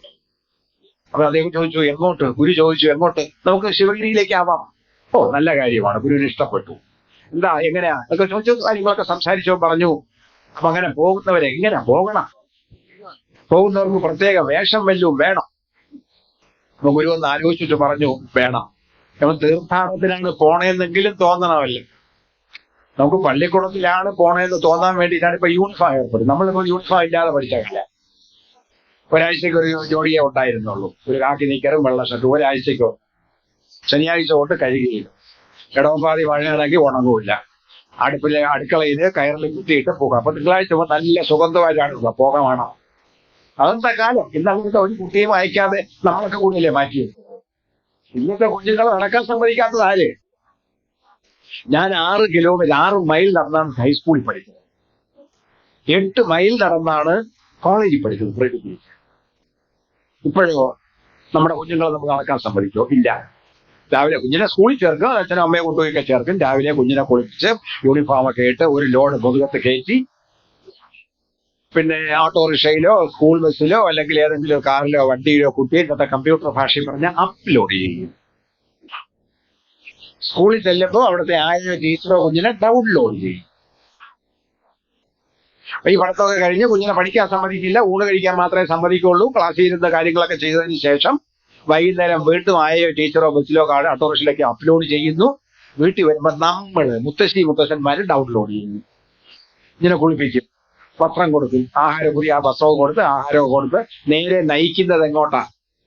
ട്യൂഷൻ സെന്ററിലേക്ക്, അല്ലെങ്കിൽ വീട്ടിനകത്ത് നമ്മൾ തന്നെ പീഡിപ്പിക്കാൻ തുടങ്ങും. പഠിക്കുക, അക്ഷരം പറയടാ, ഇങ്ങനെ ആ എന്നൊക്കെ പറഞ്ഞ് ഉച്ചാരണ ശുദ്ധിയില്ല, എന്നൊക്കെ അറിഞ്ഞുകൂടാ, എ ഫാർ ആപ്പിൾ എന്നൊക്കെ പറഞ്ഞ് നമ്മൾ തന്നെ പീഡിപ്പിക്കുക. ഈ കുഞ്ഞ് എപ്പോഴും നടക്കും. എങ്ങനെ നടക്കാൻ പഠിക്കും? നടക്കാൻ പഠിക്കാൻ സമ്മതിക്കില്ല കുഞ്ഞിനെ. നമ്മളോ നടന്നും വീണും കല്ലിന് തമ്മിലടിച്ചും തലകുറിച്ചും കുട്ടൊരിഞ്ഞും തൊട്ടാവാടിയിലെ ചവച്ചു വെച്ചും അല്ലെങ്കിൽ മറ്റേ പൂവാങ്കുരന്റെ വെച്ച് പിടിച്ചൊക്കെ നമ്മൾ രോഗിയാണ്. ഇതൊന്നും ഈ ജോൺസൺ ഇല്ലായിരുന്നല്ലോ.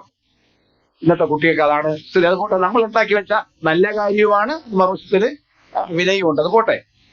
അപ്പോ എങ്ങനെ പോകണം? അപ്പൊ തീർത്ഥാടനത്തിന് പോകുന്നത് തോന്നണം. അപ്പൊ അവരുടെ വേഷം എന്തായിരിക്കണം എന്ന് ഗുരു ചോദിച്ചു. ഗുരു അല്പം ആലോചിച്ചിട്ട് പറഞ്ഞു, വെള്ള അത് ഗൃഹസ്ഥന്മാർക്കുള്ളതാണ്, കാഷായം അത് സന്യാസിമാർക്കുള്ളതാണ്, കരിമ്പടവും കറുപ്പും അത് അയ്യപ്പ ഭക്തന്മാർക്കുള്ളതാണ്, ശിവഗിരിക്ക് മഞ്ഞയാകൻ. ശ്രീബുദ്ധന്റെയും ശ്രീകൃഷ്ണന്റെയും വേഷം അതായിരുന്നല്ലോ. നോക്കൂ, ഗുരു എത്ര നൂറ്റാണ്ട് പുറകോട്ട് പോയി. ശ്രീബുദ്ധന്റെയും ശ്രീകൃഷ്ണന്റെയും വേഷം അതായിരുന്നല്ലോ. പീതാംബരൻ. പീതാംബരൻ നമ്മൾ പാട്ട് പാടുമല്ലോ. പീതാംബരനാവണം. ആർഭാടം പാടില്ല. വെള്ളമുണ്ടിൽ മഞ്ഞൾ കലക്കി മുക്കി ഉണക്കി എടുത്താൽ മതി. ആവശ്യം കഴിഞ്ഞ ശേഷം വീണ്ടും അലക്കിയാൽ പഴയ വെണ്മ തിരിച്ചു കിട്ടും.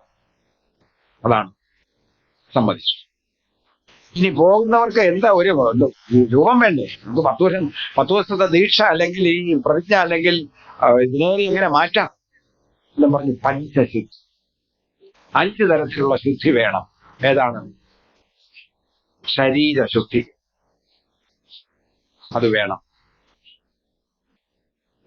മനഃശുദ്ധി അത് വേണം,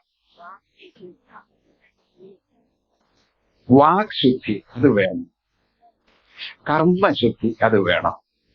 ഈ വാക്ശുദ്ധി ഇല്ലാത്തതാണ് ഈ അടി വാങ്ങിച്ച് കൂട്ടുന്നത് മുഴുവൻ. അവിടെ കൊണ്ട് എന്തുകൊണ്ടെങ്കിലും വിളിച്ചറെ പിറ്റേന്ന് ഖേദപ്രകടനമാണ്. ഞാൻ അതല്ല ഉദ്ദേശിച്ചത്. കുഞ്ഞുമോനെ എന്നാണ് വിളിച്ചത്, അങ്ങനെയല്ല. അല്ലേ? നിങ്ങൾ കേട്ടത് തെറ്റായി പോയി, അതിന്റെ പ്രശ്നമാണ്. കുഞ്ഞുമോനെ എന്നാണ് വിളിച്ചത്, തെറ്റിപ്പോയി എന്ന് പറയൂ. അപ്പോ പഞ്ചശുദ്ധി, അത് വസ്ത്രശുദ്ധി മനഃശുദ്ധി ഒക്കെ വേണം. ശരി, അപ്പൊ എല്ലാം ആയല്ലോ. ആയി.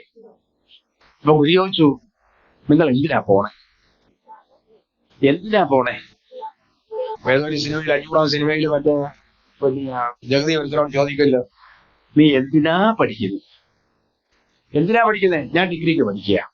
നീ എന്തിനാ പഠിക്കുന്നത്? വല്ല കൃഷിയുണ്ടോ? പഠിച്ചതൊന്നാവില്ല. എന്തിനാ നിങ്ങൾ അങ്ങോട്ട് പോണേ? എന്താ ഈ തീർത്ഥാടനത്തിന്റെ ലക്ഷ്യം? അവർക്ക് പിടിയില്ല, കൂടെ നോക്ക് മനസ്സില്ല. അപ്പൊ അദ്ദേഹം പറഞ്ഞു, വേണം സാങ്കമാർഗം. 8 ലക്ഷ്യങ്ങൾ ഉണ്ടാവണം. നമ്മളിപ്പോ അമ്പലത്തിൽ പോകുന്ന ഇവിടെ ഇരിക്കുന്ന ഭൂരിപക്ഷം പേര് വിശ്വാസികളായിരിക്കും, ഏതെങ്കിലും ദേവാലയത്തിൽ പോകുന്നവരായിരിക്കും, ചില പൊങ്കാലയിടാൻ പോകുന്നവരെയും ചിലപ്പോൾ കൊറ്റംകുളം വരെ പോയി എത്തുന്നുണ്ടാവും. അങ്ങനെയൊക്കെ നമ്മൾ ഏതെങ്കിലും തരത്തിലുള്ള അത് ആചാരങ്ങൾ അനുഷ്ഠിക്കുന്നവരാണ്. എന്തിനാ ചെയ്യുന്നത്? നമ്മൾ ഈശ്വരനെ ഭജിക്കുന്നത് എന്തിനു വേണ്ടിയാ? നമ്മുടെ മാത്രം ആവശ്യത്തിന്. പ്രൊമോഷൻ കിട്ടണമേ, പണിഷ്മെന്റ് ട്രാൻസ്ഫർ ഉണ്ടാവല്ലേ, അല്ലേ? വ്യക്തിപരമായ മക്കൾക്കും കൂടെ നന്നാവണേ, അവർക്ക് വിദ്യാഭ്യാസം കിട്ടണേ, അങ്ങനെയൊക്കെയുള്ള പ്രാർത്ഥനയല്ലേ ഉള്ളൂ. സോഷ്യലിസം വരണമേ എന്നാരെങ്കിലും പ്രാർത്ഥിക്കുന്നുണ്ടോ? ഇല്ല. വല്ലപ്പോഴും തന്റെ അയൽക്കാരനെ സ്നേഹിക്കുന്ന മറ്റൊരു മഹാഗുരു പറഞ്ഞത് നമ്മൾ ആരെങ്കിലും അനുസരിക്കാറില്ല. അവന് എങ്ങനെ പാര വയ്ക്കാമെന്നാണ്. അതിനാണ് ഈ പാരാസൈക്കോളജി. ആലോചിച്ച് മറ്റുള്ളവരെ പാര വയ്ക്കുന്നതാണ് ഈ പാരാസൈക്കോളജി എന്ന് പറയുന്നത്. ഇത് ചെയ്യുന്നുണ്ട്. അപ്പൊ പറഞ്ഞു, നമുക്കൊരു ലക്ഷ്യം വേണം. 8 കാര്യങ്ങൾ അതേ വിരലെണ്ണി പറഞ്ഞു. 1 വിദ്യാഭ്യാസം. നോക്കൂ, മാറിക്കൊണ്ടിരിക്കുന്ന ഉണർന്നുകൊണ്ടിരിക്കുന്ന കേരളത്തിന് ഇനി ആവശ്യമുണ്ട്, അത് വിദ്യാഭ്യാസമാണ്. ആ വിദ്യാഭ്യാസം വേണമെന്ന് ഗുരു പറഞ്ഞതാണ് നമ്മളിപ്പോ സമ്പൂർണ്ണ സാക്ഷരത കൈവരിച്ചതും പിറന്നു വീഴുന്ന മുഴുവൻ കുഞ്ഞുങ്ങളെയും പള്ളിക്കൂടത്തിൽ എത്തിക്കുന്നതും 12ാം ക്ലാസ് വരെ ഉരുട്ടി വിട്ടതുപോലെ വിട്ടിട്ട് ഫീസ് വാങ്ങാതിരിക്കുന്നതും. ഇപ്പോഴത്തെ സർക്കാർ പറഞ്ഞു അടുത്ത വർഷം മുതൽ ഡിഗ്രി കോഴ്സിനും ഫീസ് വേണ്ട, സൗജന്യം. എന്ന് വെച്ചാൽ സർക്കാർ ചില്ലി കാശ് വാങ്ങുന്നില്ല, സർക്കാരിന് ചെലവ് മാത്രമേ ഉള്ളൂ. എന്താ സർക്കാരിന്റെ ലക്ഷ്യം? വിദ്യാഭ്യാസത്തിലൂടെ മാത്രമേ നമുക്ക് മുന്നേറാൻ സാധിക്കുകയുള്ളൂ. ഗുരു പണ്ടേ മനസ്സിലാക്കി വിദ്യാഭ്യാസം. പിന്നെയോ ഈശ്വര ചിന്ത, സംഘടന, കൃഷി, കച്ചവടം, കൈവേല, സാങ്കേതിക വിദ്യ. ഉണ്ടായോ? പിന്നെ നിങ്ങൾ എഴുതിയില്ല, ഞാനും എഴുതില്ല. നിങ്ങൾ എഴുതിയില്ലെന്നുള്ള എനിക്ക് നല്ലോണം അറിയാം. അതുകൊണ്ട് ഏഴെണ്ണായി പോയാലും കുഴപ്പമൊന്നുമില്ല. വിദ്യാഭ്യാസം, ശുചിത്വം. ഞാൻ വിട്ടുപോയതാ, ശുചിത്വം. വിദ്യാഭ്യാസം, ആ ശുചിത്വമാണ് നമ്മളിപ്പോ ആരോഗ്യപൂർണമായ കേരളം. ആ ശുചിത്വം പാലിച്ചോണ്ടല്ലേ നമുക്ക് രോഗം വരാതിരിക്കുന്നത്. ആ ശുചിത്വം പാലിച്ചോണ്ടെങ്കിൽ നമ്മൾ മൂക്ക് കെട്ടിക്കൊണ്ടാണ് മറ്റേ കൊറോണയെ ആടിയോ ഓടിച്ചത്. ആ ശുചിത്വം, ഈശ്വര ചിന്ത, സംഘടന, കൃഷി, കച്ചവടം, കൈവേല, സാങ്കേതിക വിദ്യ. ആ സാങ്കേതിക വിദ്യയല്ലേ ഇന്നത്തെ നിർമ്മിത ബുദ്ധി. നേരത്തെ പറഞ്ഞു മനുഷ്യൻ നന്നായത് അങ്ങനെയല്ലേ. അപ്പൊ ഇതിൽ ഒരു കാര്യം മാത്രമേ ഉള്ളൂ, ഈശ്വര ചിന്ത. ഈശ്വര ചിന്ത ഉണ്ടാവണമെങ്കിൽ ബാക്കി എല്ലാ കാര്യങ്ങളും ഒത്തുവരണം. ആ എല്ലാ കാര്യങ്ങളും ഒത്തുവരണമെങ്കിൽ മറ്റേഴ് കാര്യങ്ങളിൽ മനുഷ്യൻ അതിൽ ശ്രദ്ധ കേന്ദ്രീകരിക്കണം. ഇങ്ങനെ ശ്രദ്ധ കേന്ദ്രീകരിക്കുന്നത് തന്നെയാണ് ഈശ്വര ചിന്ത. നിങ്ങൾക്ക് ഈശ്വരനെ എവിടെ ഇരുന്നും ഭജിക്കാം, അതിന് അമ്പലത്തിൽ തന്നെ പോണമെന്നില്ല. എവിടെ ഇരുന്നും ഭജിക്കാം. ഇപ്പൊ നിങ്ങൾക്ക് ഭജിക്കാം, സംസാരിക്കുന്ന കൂട്ടത്തിൽ എനിക്ക് എന്റെ മനസ്സിൽ പല കാര്യങ്ങളും ചിന്തിക്കാം, എനിക്ക് ഈശ്വരനെ ചിന്തിക്കാം.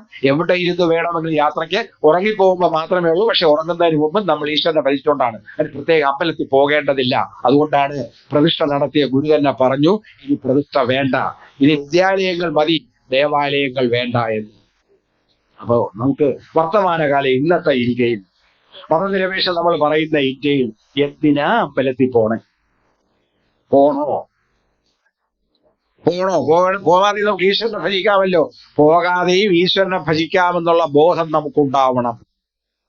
സമ്പൂർണ്ണ സാക്ഷരത കൈവരിച്ച സംസ്ഥാനമാണ് കേരളം. ഞാൻ പറഞ്ഞു, പുറന്നു വീഴുന്ന മുഴുവൻ പേരും പള്ളിക്കൂടത്തിൽ പോകുന്നു. കൊഴിഞ്ഞുപോക്ക് വളരെ കുറവ്. കൊഴിഞ്ഞുപോക്ക് വളരെ കുറവെന്ന് മാത്രമല്ല, എല്ലാവർക്കും സർക്കാർ സംവിധാനത്തോട് പഠിക്കാം, ഉച്ചഭക്ഷണം കിട്ടുന്നുണ്ട്, എല്ലാ കാര്യങ്ങളും ചെയ്യുന്നുണ്ട്. സമ്പൂർണ്ണ സാക്ഷരത കൈവരിച്ച കേരളം സമ്പൂർണമായി പ്രബുദ്ധമാണോ? നമുക്ക് പ്രബുദ്ധത കൈവരിക്കാൻ സാധിച്ചോ? സാക്ഷരത എഴുത്ത് വായനയെ അറിയാം, അതുകൊണ്ട് സാക്ഷരത. പ്രാഥമിക അർത്ഥത്തിൽ നമ്മൾ നിയമസാക്ഷരരാണോ? അവകാശ സാക്ഷരരാണോ? ഭരണഘടനാ സാക്ഷരരാണോ? അല്ല. ചരിത്ര സാക്ഷരരാണോ? അല്ല. ചില കാര്യങ്ങൾ അറിയാമെന്നല്ലാതെ എല്ലാ കാര്യത്തിലും നമുക്ക് അറിഞ്ഞുകൂടാ. അവകാശ സാക്ഷരതയുണ്ടോ? ശിശുക്കൾക്ക് അവകാശമുണ്ട്, ഗർഭസ്ഥ ശിശുവിന് അവകാശമുണ്ട്, ബാലികാ ബാലന്മാർക്കുണ്ട്, കൗമാരക്കാർക്കുണ്ട്, യുവാക്കൾക്കുണ്ട്, വനിതകൾക്കുണ്ട്, ഭിന്നശേഷിക്കാർക്കുണ്ട്, വയോജനങ്ങൾക്കുണ്ട്, ശവത്തിനുമുണ്ട് അവകാശം. എന്താ ശവത്തിന്റെ അവകാശം? മാന്യമായ സംസ്കരിക്കൽ.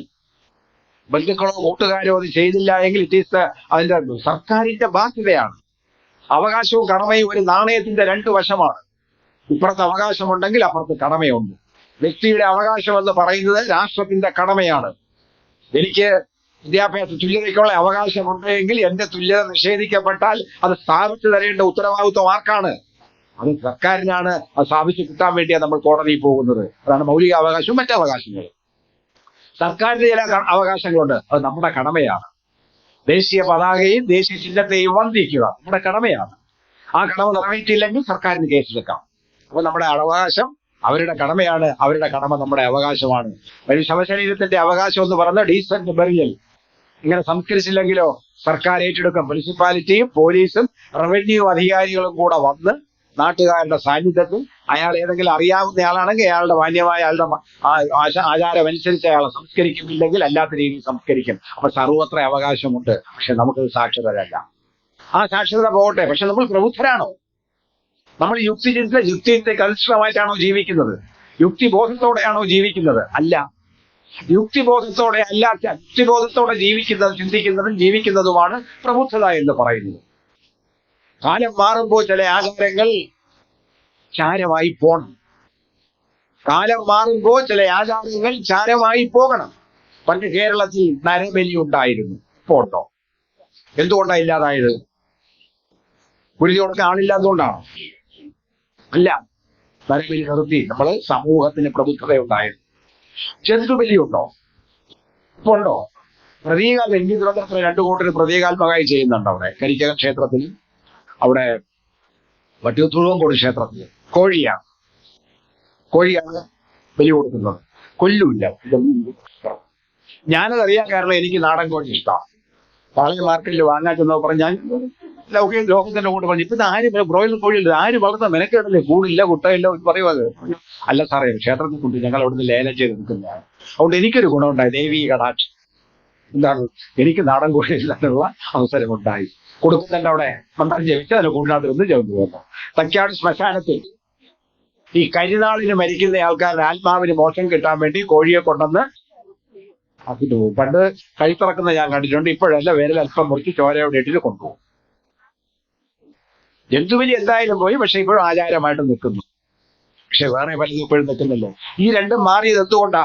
അതാണ് പ്രബുദ്ധത എന്ന് പറയുന്നത്. മാറാതെ നിൽക്കുന്ന ചിലതുണ്ടല്ലോ. 3-4 അടി നീളം വരുന്ന ഉരുക്കുശൂലം കവളിക്കൂട് കയറ്റി കുത്തിക്കയറ്റി മുരുകൻ കോവിലിൽ നിന്നും മുരുകൻ കോവിലിലേക്ക് വേച്ച് പോകുന്ന കാവടിയാട്ടക്കാരൻ മൃഗീയമല്ലേ? നിങ്ങൾ അടുത്ത് നിൽക്കുന്നതിന്റെ കവളിൽ നിന്ന് കുത്തിക്കയറ്റി IPC 328 കേസ് പ്രതിയാവുന്നുണ്ട്. മുതുകത്തെ കട്ടിമാംസത്തിൽ ഇറച്ചിക്കടയിൽ ഇറച്ചി തൂക്കിയിടുന്ന പോലെ ഇങ്ങനെ തൂക്കിയെടുക്കുന്ന പറവക്കാവടിക്കാരൻ. അങ്ങനെ ഒരു പറവക്കാവടിക്കാരൻ കൊല്ലം ജില്ലയുടെ അതിർത്തിയിൽ അടൂര് വെച്ച് ആ കുഞ്ഞിന്റെ ആ പറവക്കാവടിക്കാരൻ ഇങ്ങനെ കമന്ന് കിടക്കുക, മുതുകത്ത് മറ്റോ നിൽക്കുക. ദീർഘായുസ് കിട്ടാൻ വേണ്ടി ഒരു കുഞ്ഞിനെ ആ കാവടിക്കാരന്റെ കയ്യിലേക്ക് വെച്ചു കൊടുത്തു. ദേവി അനുഗ്രഹിച്ച് നിൽക്കുകയാണല്ലോ. അവന്റെ കയ്യിൽ നിന്ന് വഴുതി ഈ കുഞ്ഞ് താഴെ വീഴും. പക്ഷെ ഫുട്ബോളിൽ ഗോളിയായിട്ട് പ്രവർത്തിക്കുന്ന ഒരാൾ അവിടെ ഉണ്ട്. അവൻ ചാടി പിടിച്ചു, കുഞ്ഞിനെ രക്ഷിച്ചു. ഇതറിഞ്ഞ ബാലാവകാശ കമ്മീഷൻ ചോദിച്ചത് എന്താണെന്നറിയാമോ? എന്താ ചോദിച്ചത്? എന്തുകൊണ്ടാ കുഞ്ഞിന് സുരക്ഷാ ഭീഷണി കൊടുത്തില്ല? എന്തുകൊണ്ടാ തന്റെ പച്ച മണൽ വീട്ടി അടിച്ചെന്നില്ലെന്നേ ചോദിക്കാൻ. കുഞ്ഞിന് ദീർഘായുസ് കിട്ടാൻ വേണ്ടി ഇപ്പൊ അപ്പം തന്നെ കിട്ടിയാലേ ദീർഘായുസ്. ഇയാൾ പിടിച്ചില്ലായിരുന്നെങ്കിൽ. ഇത് പ്രബുദ്ധതയാണോ സാക്ഷരതയാണോ എന്താണ്? അപ്പം അതുകൊണ്ടാണ് ഞാൻ പറയുന്നത്, നമുക്ക് സമ്പൂർണ്ണ സാക്ഷരത കൈവരിച്ചുവെങ്കിലും സമ്പൂർണ്ണ പ്രബുദ്ധത കൈവരിക്കാൻ സാധിച്ചിട്ടില്ല. ആ സമ്പൂർണ്ണ പ്രബുദ്ധത സംഘടിപ്പിക്കണം, നമുക്ക് കിട്ടണമെന്നുണ്ടെങ്കിൽ നമ്മൾ ഭരണഘടന പഠിക്കണം. ഭരണഘടനയിൽ ഈ മൂല്യങ്ങളെല്ലാം ഉണ്ട്. ഇവിടെ നമ്മൾ വായിച്ചല്ലോ. 1946 ഇന്ത്യ രണ്ടാം ലോക മഹായുദ്ധം കഴിഞ്ഞ് ലോകമാസകലം കുലുങ്ങുന്നു.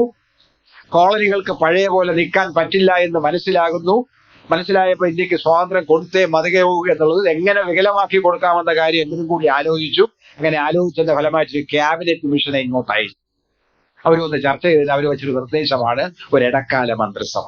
അങ്ങനെയാണ് നെഹ്റു പ്രധാനമന്ത്രിയായിട്ട് പാർലമെന്റ് ഇല്ലാതെ ആദ്യത്തെ മന്ത്രിസഭ. പിന്നീടാണ് ഒരു ഭരണഘടനാ നിർമ്മാണ സമിതി രൂപീകരിക്കാൻ തീരുമാനിച്ചു. 46 സെപ്റ്റംബറിലെങ്ങാണ്ട് നെഹ്റു പ്രധാനമന്ത്രിയായി. ഡിസംബറിൽ തെരഞ്ഞെടുപ്പിലൂടെ, അത് പ്രാദേശിക നിയമസഭകളുടെ തെരഞ്ഞെടുപ്പിലൂടെ വന്ന് ഭരണഘടനാ നിർമ്മാണ സമിതി വന്നു. 1946 ഡിസംബർ മാസം 6-ാം തീയതി കൂടി 10-ാം തീയതി ഡിക്ലറേഷൻ വന്നു. 13-ാം തീയതി നെഹ്റു അവിടെ ലക്ഷ്യപ്രഖ്യാപന രേഖ എഴുതി വായിച്ചു. നമ്മൾ നേരത്തെ എന്തിനാ വന്നത്? ഈ തെരഞ്ഞെടുക്കപ്പെട്ടു പോയി അവിടെ ചെല്ലുന്ന MLA മാർക്ക് MP മാർക്ക് എന്തിനാ വന്നതെന്നറിയാമോ? അവിടുത്തെ റൂൾസ് എന്താണ്, ചട്ടം എന്താണ്, ചോദ്യം എങ്ങനെ ചോദിക്കണം, ഉപചോദ്യം എങ്ങനെ ചോദിക്കണം, ഉപക്ഷേപം എങ്ങനെ വേണം, എന്താണ് പോയിന്റ് ഓഫ് ഓർഡർ, എന്താണ് ശൂന്യവേള, ഇതൊക്കെ അറിയണ്ടേ? പഠിക്കണം. അങ്ങനെ പഠിക്കാൻ അറിയാവുന്നവരല്ല സ്വാതന്ത്ര്യ സമരത്തിൽ പങ്കെടുത്തിരുന്നവരാ. പലരും പള്ളിക്കൂടത്തിൽ പോയിട്ടുണ്ടാവില്ല. പോയെങ്കിൽ തന്നെ നിയമത്തിന്റെ ഈ കാര്യങ്ങളൊന്നും അറിയില്ല, സഭാചട്ടങ്ങൾ അറിയില്ല. എന്തായാലും അവർ പോയി. അവർക്ക് ഒരു ലക്ഷ്യം, നിങ്ങൾ എന്തിനാണ് വന്നത് എന്ന കാര്യം അവരെ ബോധ്യപ്പെടുത്താൻ വേണ്ടി നെഹ്റു അവതരിപ്പിച്ചതാണ് ഈ ലക്ഷ്യപ്രഖ്യാപന രേഖ. ആ ലക്ഷ്യപ്രഖ്യാപന രേഖയിലെ ആമുഖ വാചകമാണ് ഇവിടെ വായിച്ചത്. We the people of India എന്ന് തുടങ്ങുന്ന ഭാരതീയരായ നാം എന്ന് പറഞ്ഞിട്ട് ആദ്യത്തെ 3 കാര്യങ്ങൾ പറയുന്നു. India is A sovereign democratic state. India ഒരു ജനാധിപത്യ പരമാധികാര റിപ്പബ്ലിക്കാണ്. എന്താ റിപ്പബ്ലിക്ക്? തെരഞ്ഞെടുക്കപ്പെടുന്ന രാഷ്ട്രത്തലവിലുള്ള രാജ്യമാണ് റിപ്പബ്ലിക്ക്. റിപ്പബ്ലിക് അല്ല, ജപ്പാൻ റിപ്പബ്ലിക് അല്ല, നേപ്പാളി അടുത്ത കാലം വരെ റിപ്പബ്ലിക് അല്ലായിരുന്നു. ഇപ്പോഴാണ് ജൻസികൾ ഭരിക്കാൻ തുടങ്ങിയിരിക്കുന്നത്. അപ്പൊ തെരഞ്ഞെടുപ്പാണ് ഡെമോക്രാറ്റിക്. എങ്ങനെ? തെരഞ്ഞെടുപ്പിലൂടെ ജനഹിതം അനുസരിച്ച് ഭരിക്കണം. പിന്നെ ഇനി മേലാൽ നമ്മുടെ മേൽ ആർക്കും പരമാധികാര അധീശത്വമില്ല. നേരത്തെ ബ്രിട്ടന്റെ അധീശത്വം നമുക്ക് ഹെജിമണി നമ്മുടെ മേലിൽ ഉണ്ടായിരുന്നു. ഇനി അതല്ല, നമ്മൾ സ്വതന്ത്രരാണ്. ഇങ്ങനെ വന്നു. എന്തിനായി ഈ ഗവൺമെന്റ്? ഇങ്ങനെ രൂപീകരിക്കുന്ന ഗവൺമെന്റ് ജനാധിപത്യ തെരഞ്ഞെടുപ്പിലൂടെ അധികാരത്തെ സർക്കാർ ചെയ്യേണ്ട കാര്യം എന്താ? 4 കാര്യങ്ങൾ ചെയ്യണം. ഇവിടെ പറഞ്ഞല്ലോ 4 കാര്യങ്ങൾ. നീതി. എന്ത് നീതി? സാമൂഹ്യവും സാമ്പത്തികവും രാഷ്ട്രീയവുമായ നീതി, justice, social, economic and political. ഇങ്ങനെയാ സാമൂഹ്യ നീതി കെട്ടുക. കൂടാത്തവൻ, തീണ്ടിക്കൂടാത്തവൻ, ദൃഷ്ടിയിൽപ്പെട്ടാലും ദോഷമുള്ളവൻ സാമൂഹ്യ നീതി ഉണ്ടോ? ഇല്ല. അവന് സാമൂഹ്യ നീതി കൊടുക്കണമെങ്കിൽ അവന് തുല്യതയുടെ അവകാശം കിട്ടണം. അവരെ സമനായി കണക്കാക്കണം, സമന്മാരായിരിക്കണം. അപ്പൊ സാമൂഹ്യമായ നീതി വേണം. സാമൂഹ്യമായ ഉച്ച നീചത്വങ്ങൾ നിൽക്കുന്നു. അകലെ പോവേണ്ടവനുണ്ട്, തെരുവിൽ സഞ്ചരിക്കാൻ അവകാശമില്ലാത്തവനുണ്ട്, ചേറിൽ കിടക്കേണ്ട ചെറുവനുണ്ട്. അവർക്കൊക്കെ സാമൂഹ്യമായ നീതി ഉണ്ടാക്കി കൊടുക്കണം. സാമ്പത്തികമായ നീതി എങ്ങനെയാ? സാമ്പത്തികമായ നീതി അത് സ്വത്തിന്റെ വീതം വയ്പ്പാണ്. സ്വത്ത് തുല്യമായിട്ട് വീതം വയ്ക്കണം. തുല്യമായിട്ട് വീതം വയ്ക്കണമെങ്കിലോ അംബേദ്കർ പ്രസംഗിച്ചപ്പോൾ പറഞ്ഞു, ഇങ്ങനെ നിങ്ങൾ നടപ്പിലാക്കാൻ പറ്റും. നടപ്പിലാക്കണമെങ്കിൽ ഉത്പാദന വിതരണോപാധികൾ രാഷ്ട്രത്തിന്റെ ഉടമസ്ഥതയിൽ വരണം. രാഷ്ട്രത്തിന്റെ ഉടമസ്ഥതയിൽ എന്നുവെച്ചാൽ സ്റ്റേറ്റ് ഏറ്റെടുക്കണം. എങ്കിൽ മാത്രമേ എല്ലാ ജനങ്ങൾക്കും തുല്യമായി കൊടുക്കാൻ സാധിക്കുകയുള്ളൂ. രാഷ്ട്രീയമായ നീതി. ഇത് രാഷ്ട്രീയം. അധികാരത്തിൽ പങ്കാളിത്തം വേണം. ഇന്നലെ മഹാരാജാക്കന്മാർ ഭരിച്ചു, കോടീശ്വരന്മാർ ഭരിച്ചു. വിവേകാനന്ദൻ പറഞ്ഞ വളരെ ശരിയാ. ആദ്യം വൈശ്യന്മാരാണ് ഭരിച്ചുകൊണ്ടിരുന്നത്, പിന്നെ ക്ഷത്രിയന്മാർ ഭരിച്ചു, പിന്നെ വൈശ്യന്മാര് ഭരിച്ചു. ഇനി വരാനിരിക്കുന്ന ഭരണം ശൂദ്രന്മാരുടേതാണ്. ആര് ഭരിക്കണം? ഇന്ത്യ. ആ ഭരിക്കുന്ന ജനാധിപത്യ രീതിയിലായിരിക്കണം. എല്ലാവർക്കും അധികാരത്തിൽ തുല്യ പങ്കാളിത്തം വേണം. ഇതാണ് justice, social, economic and political. രണ്ട് ലിബർട്ടി ഇവിടെ പറഞ്ഞു. എന്താണ് സ്വാതന്ത്ര്യം? ചിന്തിക്കാനും പ്രവർത്തിക്കാനും പ്രചരിപ്പിക്കാനും വിശ്വസിക്കാനും ആരാധിക്കാനുമുള്ള സ്വാതന്ത്ര്യം. ചിന്തിക്കാൻ. നമ്മൾ ചിന്തിച്ചാണല്ലോ ഓരോന്ന് ചെയ്യുന്നത്. ചിന്തിച്ച് വളരെ ചിന്തിക്കേണ്ട കുറെ കാര്യങ്ങൾ ചെയ്യും. അത് പണ്ടൊരു നമ്പൂരിയുടെ ഇല്ലത്തില് വലിയ പ്രഭുവാ, ഒരുപാട് ഏക്കർ ഭൂമിയൊക്കെ ഉണ്ടായിരുന്നു. അയാളുടെ തൊഴുത്തില് നല്ലൊരു കാളയുണ്ടായിരുന്നു. ആ കാളയുടെ കൊമ്പിങ്ങനെ അറ്റം വിളഞ്ഞ് പൂർണ്ണ വൃത്തത്തിൽ നിൽക്കുക. ഇങ്ങനെ മുട്ടിരിക്കുന്നു, സമ്പൂർണ്ണ വൃത്തം. നമ്പൂരിക്കൊരു ചെറിയ മോഹം, ഇതിനകത്തേക്ക് തലയൊന്ന് നിറക്കി. നിസ്സാരമാണ്, നിർദോഷമാണ്, ഒരു കുഴപ്പമില്ല. പക്ഷെ ആരും കാണാതെ വേണ്ട ഇത് ചെയ്യാൻ, ഇല്ലെങ്കിൽ അയാൾ വിഖ്യാന്ന് പറയില്ലോ. അതുകൊണ്ട് ബാല്യക്കാരും കാര്യസ്ഥനൊക്കെ പറമ്പിലേക്ക് പോയി. ആത്തേന്മാരകത്താണ്. ബാല്യക്കാരത്ത് അവിടെ ഇല്ലാത്ത ദൂരം നോക്കി തൊഴുത്തിലൂടെ അല്ലെങ്കിൽ പുൽക്കൂട്ടിലൂടെ കയറി തലയിട്ടു. കാളയല്ലേ, അതിന് വിവരമാണ്. അത് കുറഞ്ഞപ്പോ ഇങ്ങനെ കാൽ പോലായിപ്പോയി. പൊങ്ങി കിടന്ന് വിളിച്ചു, ആരുമില്ലേ കൃഷ്ണ, രാമ, ആരുമില്ലേ, ഇവിടെ വരൂ എന്ന് പറഞ്ഞു. രാമനും കൃഷ്ണനും എല്ലാം കൂടി വന്നു. കാളയെ പിടിച്ച് നിർത്തി ഇങ്ങനെ തല ഊരി. ഈ തല ഊരി എന്നുള്ള മലയാള വാക്ക് വന്നെങ്കിൽ തല ഊരി. എനിക്ക് നല്ല പിടലിക്കൊക്കെ വേദന പിടിക്കുന്നു. എന്നാലും കാര്യത്തിൽ ഭവ്യത ചോദിച്ചു, എന്നാലും എന്റെ നമ്പൂരി ഇത്ര ആലോചന ഇല്ലാണ്ട് ചെയ്തൂലോ. അപ്പൊ അദ്ദേഹം പറഞ്ഞു, ഭൂയല്ല, നാം എത്ര നാളായി ആലോചിച്ചിട്ടായി ചെയ്തെന്നറിയും. എത്ര അങ്ങനെ ആലോചിച്ച് ചെയ്യുന്നവരുണ്ടല്ലോ നമ്മുടെ കൂട്ടത്തിൽ. അപ്പൊ ചിന്തിക്കാതിരിക്കാൻ നമുക്ക് പറ്റൂല. ഉറങ്ങുമ്പോ മാത്രമേ ഉള്ളൂ. ചിലപ്പോ സ്വപ്നം പോലും ചിന്തയിൽ വരും. അപ്പൊ ഉറങ്ങുമ്പോ മാത്രമേ ഉള്ളൂ നമുക്ക് ചിന്ത. ശൂന്യ മനസ്കരാവാൻ നമുക്ക് സാധിക്കില്ല. എന്തെങ്കിലും എപ്പോഴും മനസ്സിൽ വന്നുകൊണ്ടേയിരിക്കും. ചിന്തിക്കുക, അത് പ്രചരിപ്പിക്കുക, പ്രകടിപ്പിക്കുക, എക്സ്പ്രഷൻ, പ്രചരിപ്പിക്കുക, പ്രൊപ്പഗേറ്റ്, വിശ്വസിക്കുക, ആരാധിക്കുക. വിശ്വസിക്കാൻ നമുക്ക് അവകാശമുണ്ടോ? നമുക്ക് ഇഷ്ടമുള്ള ഈശ്വര ദേവനിൽ വിശ്വസിക്കാം, വിശ്വസിക്കാതിരിക്കാം. അത് ഭരണഘടന ഉറപ്പ്. മതനിരപേക്ഷ എന്ന് പറഞ്ഞിട്ട് ഒരർത്ഥം അതാണ്. ഹിന്ദു, അതാണ് ലിബർട്ടി. ഇക്വാളിറ്റി. എന്താണ് ഇക്വാളിറ്റി? സമത്വം. സ്ഥിതി സമത്വവും അവസര സമത്വവും. എല്ലാവർക്കും ഒരേ അവസരം കിട്ടണം. നമ്മൾ സ്കൂളിലൊക്കെ ഓട്ട മത്സരവും മറ്റുമൊക്കെ വയ്ക്കുമല്ലോ, കോമ്പറ്റീഷൻ വയ്ക്കുമല്ലോ, മത്സരം വയ്ക്കുമല്ലോ. ആ മത്സരം ആര് തമ്മിലാ? തുല്യർ തമ്മിലായിരിക്കണം. ഒരു ഭിന്നശേഷിക്കാരനും അങ്ങനെ എല്ലാത്തിലും കൂടി മത്സരിക്കാൻ പറ്റുമോ? ഓട്ടപ്പന്തയം. ആർ കൃഷ്ണയ്യർ ഒരിക്കൽ ചോദിച്ചു, ആമയും മുയലും തമ്മിലുള്ള മത്സരം തുല്യർ തമ്മിലുള്ള മത്സരമാണോ? സംവരണത്തെ കുറിച്ചുള്ള പ്രശ്നം കോടതി വന്നപ്പോൾ അദ്ദേഹം ചോദിച്ചാണ്. സുപ്രീം കോടതി പറഞ്ഞതാണ്, ആമയും മുയലും തമ്മിലുള്ള മത്സരം തുല്യർ തമ്മിലുള്ള മത്സരമല്ല. ആമയും തമ്മിൽ മത്സരിക്കണം, അല്ലെങ്കിൽ മുയലും തമ്മിൽ മത്സരിക്കണം. നമ്മള് മുയലിന്റെ കഥ പഠിച്ചിട്ടുണ്ട്. ഇവൻ ചാടി മുമ്പേ പോയി, അവിടെ കിടന്നൊക്കെ മയക്കുമരുന്നെടുത്ത് പോയി. ആമ ബൂസ്റ്റ് കുടിച്ചോണ്ട് നേരത്തെ പോയി എന്നൊക്കെ പറഞ്ഞ് നമ്മൾ പഴി കൊടുത്ത് പഠിച്ചിട്ടുണ്ട്. പക്ഷെ അവിടെ അതല്ല ശരി. അവിടുത്തെ ശരി ഏതാ? ശരിയെന്ന് പറഞ്ഞ തുല്യരും തമ്മിൽ വേണം, തുല്യർ തമ്മിൽ വേണം മത്സരത്തിൽ ഏർപ്പെടാൻ. അതാണ് ഇക്വാളിറ്റി.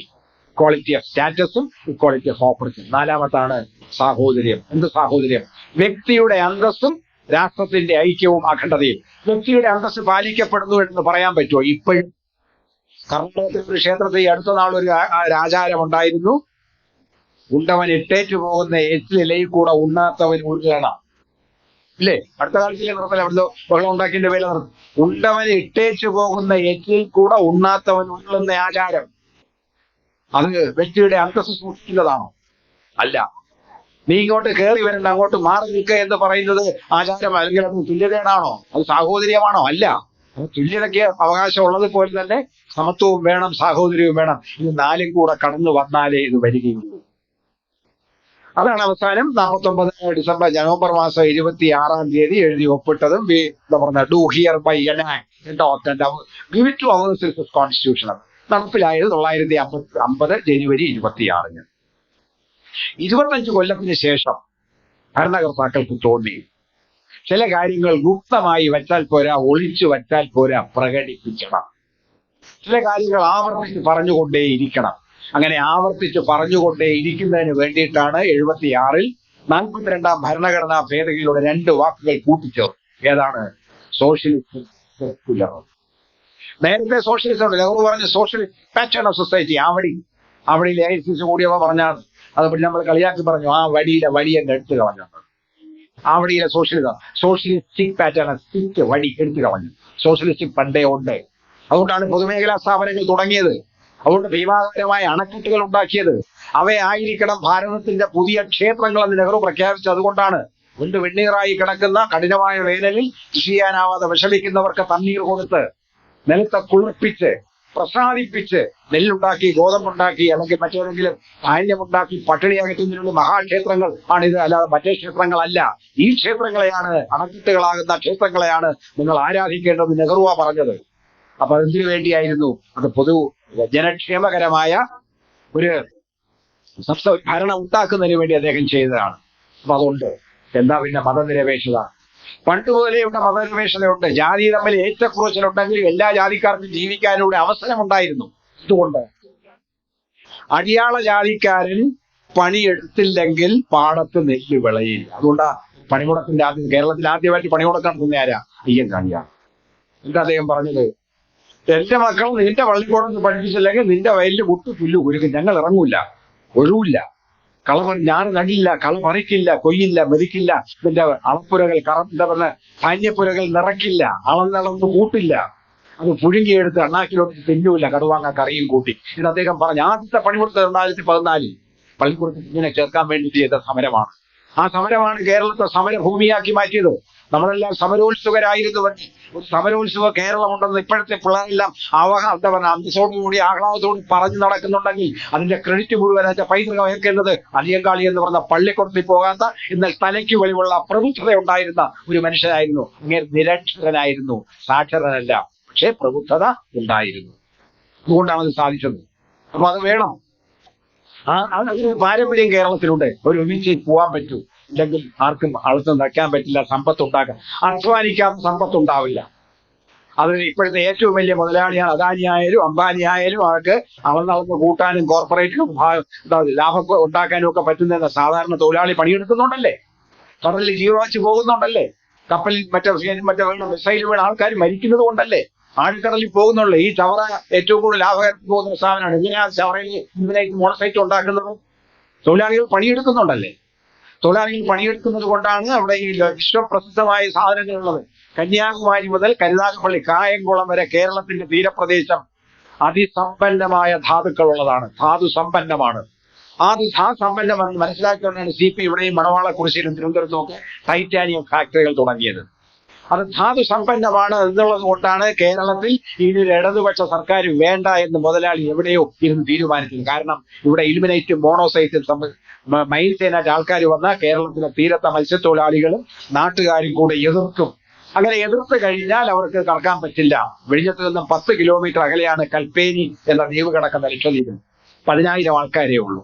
ആ 10,000 ആൾക്കാരെ അവിടെ നിന്ന് മാറ്റി മറ്റൊരു സ്ഥലത്ത് കൊണ്ടുപോയി എല്ലാവിധ സൗകര്യങ്ങളും ജീവിപ്പിച്ചു കഴിഞ്ഞാൽ കൽപ്പേനി ദ്വീപ് അദാനിയുടെ കൈവശം വരും. ഇവിടത്തെ കപ്പലുകൾ അവിടെ ഇറക്കാൻ സാധനം ട്രാൻസ്ഷിപ്മെന്റ് നടത്താൻ സാധിക്കും. അവിടെ ലക്ഷദ്വീപ് കേന്ദ്രീകരിച്ചുകൊണ്ട് ഇവിടെ മുഴുവൻ മൈൻ ചെയ്യാൻ സാധിക്കും. ഇപ്പൊ ഏറ്റവും കൂടുതൽ 10 കൊല്ലം മുമ്പ് വന്ന ഒരു ഓഷ്യാനിക് സ്റ്റഡി, ഓഷ്യാനോഗ്രാഫി എന്ന് പറയുന്ന സമുദ്ര ശാസ്ത്രത്തിൽ പറയുന്നത് ഗൾഫ് രാജ്യങ്ങളിൽ എണ്ണ സമ്പത്തുള്ളതുപോലെ സമ്പന്നമാണ് ലക്ഷദ്വീപിന്റെ കേരളത്തിന്റെയും തീരമെന്നാണ്. ലക്ഷദ്വീപിന്റെയും കേരളത്തിന്റെ പടിഞ്ഞാറൻ കടലിനടിയിൽ കോടിക്കണക്കിന് ലിറ്ററോ വീപ്പയോ എണ്ണ സമ്പത്ത് കിടക്കുന്നു. അത് മൈൻ ചെയ്തെടുത്തു കഴിഞ്ഞാൽ ഇവിടെ സമ്പന്നമാവും. ആ മൈൻ ചെയ്തെടുക്കണമെന്നുണ്ടെങ്കിൽ കേരളം നമ്മുടെ കൈപ്പിടിയിൽ ഒതുങ്ങണം. കേരളത്തിൽ കുഴപ്പക്കാരുണ്ടാവാൻ പാടില്ല. കേരളം നമ്മുടെ കോർപ്പറേറ്റുകളുടെ കൈപ്പിടിയിൽ ഒതുങ്ങണമെന്നുണ്ടെങ്കിൽ ഇവരെ തമ്മിലടിപ്പിച്ച് കോരം പുല്ല് തമ്മിലടിച്ച് യാദവന്മാർ ചത്തുമുടിയില്ലേ? ഇങ്ങനെ കോരം പുല്ല് തമ്മിലടിപ്പിച്ച് ചത്തുമുടിയാൻ മകൻ കേരളീയരെ മാറ്റിയെടുക്കണം. ഇത് കോർപ്പറേറ്റ് കൂടാല്ലേ, ഞാൻ പറഞ്ഞു വന്നത് അതല്ല. ഇത്തരത്തിലൊരു പ്രധാനപ്പെട്ട കാര്യം ഉള്ളത് കൊണ്ടാണ് പറഞ്ഞു വന്നത്. ചില കാര്യങ്ങൾ ആവർത്തിച്ച് പറയേണ്ടി വരും എന്നുള്ളത് കൊണ്ടാണ് അങ്ങനെയാണ് സെക്കുലർ എന്ന പദം എഴുതി ചേർക്കുന്നത്. ഒരു പദത്തിന്, ഒരു വാക്കിന് സന്ദർഭം മാറുന്നതനുസരിച്ച് അർത്ഥം മാറും. നമ്മുടെ നിത്യജീവിതത്തിലുണ്ട്. സന്ദർഭത്തിനനുസരിച്ച് വാക്കുകൾക്ക് അർത്ഥം മാറും. ഇംഗ്ലീഷ് ഭാഷയിൽ പവർ എന്നൊരു വാക്കുണ്ട്. എന്താ അതിന്റെ അർത്ഥം? ശക്തി എന്നാണ്. എന്നാൽ വൈദ്യുത കാര്യത്തിലോ ഊർജത്തിലോ അത് ഊർജമെന്നാണ്. ഇലക്ട്രിസിറ്റിയാണ്. പവർ സെക്രട്ടറി, ശക്തിമാനായ സെക്രട്ടറി എന്നല്ല, വൈദ്യുത സെക്രട്ടറി എന്നാണ്. അത് രാഷ്ട്രീയത്തിലായാലോ അധികാരമെന്നാണ്. പവർ, അധികാരം കൊയ്യണം നമ്മൾ ആദ്യം, അത് കഴിഞ്ഞാവട്ടെ പൊന്നാരൻ അദ്ദേഹം പറഞ്ഞു തന്നുണ്ട് അധികാരം. അപ്പോ ഒരേ വാക്കിന് സന്ദർഭോചിതമായി ജ്ഞാന വ്യവസ്ഥയിൽ പല അർത്ഥങ്ങൾ ഉണ്ടാകുന്നത് പോലെയാണ് ഈ സെക്കുലർ എന്ന വാക്കിന്റെ അർത്ഥം മാറിയത്. യൂറോപ്പിൽ നവോത്ഥാനാനന്തര കാലഘട്ടത്തിൽ കത്തോലിക്ക സഭയുടെ ആധികാരികരും സമരം ചെയ്ത പ്രൊട്ടസ്റ്റന്റുകാർ, പ്രതിഷേധിച്ചവർ, ഇങ്ങനെ പ്രതിഷേധത്തിന്റെ ഫലമായിട്ട് ഉയർന്നു വന്നതാണ് റാഷണലിസം എന്ന് പറയുന്ന യുക്തിചിന്ത. ആ യുക്തിചിന്തയിൽ ഈശ്വരനെ നിഷേധിച്ചു. ഈശ്വര നിഷേധികളാണ്. ആ ഈശ്വര നിഷേധികൾക്ക് കൊടുത്ത പേരാണ് റാഷണലിസ്റ്റുകൾ. ആ റാഷണലിസ്റ്റിന്റെ ഭാഗമായിട്ട് വന്നതാണ് സെക്കുലറിസം. ആ സെക്കുലറിസത്തിനാണ് ആദ്യകാല മലയാള പുസ്തകങ്ങളിൽ മതേതരം എന്ന് വന്നത്. ഞാൻ സ്കൂളിൽ പഠിക്കുമ്പോൾ എന്റെ സാമൂഹ്യശാസ്ത്ര പുസ്തകത്തിലുണ്ടായിരുന്ന മതേതരം, പിന്നീട് മതം നിരപേക്ഷം എന്ന് മാറ്റി EMS ആണ് അത് ആദ്യം പറഞ്ഞത്. പിന്നെ മറ്റു പലരും പറഞ്ഞു. EMS പറഞ്ഞ എന്താ? മതേതരം എന്ന് വെച്ചാൽ മതമില്ലാത്തതെന്ന് അർത്ഥം വരും. സസ്യേതരം, മാംസേതരം എന്ന് വെച്ചാൽ അതല്ലാത്തത്, അതില്ലാത്തത്. അതില്ലാത്തതാണോ ഇന്ത്യയിലെ അവസ്ഥ? അല്ലല്ലോ. വിശ്വമതങ്ങൾക്കെല്ലാം ഇവിടെ വിശ്വാസികളില്ലേ? ലോകത്ത് എത്ര മതങ്ങളുണ്ട്?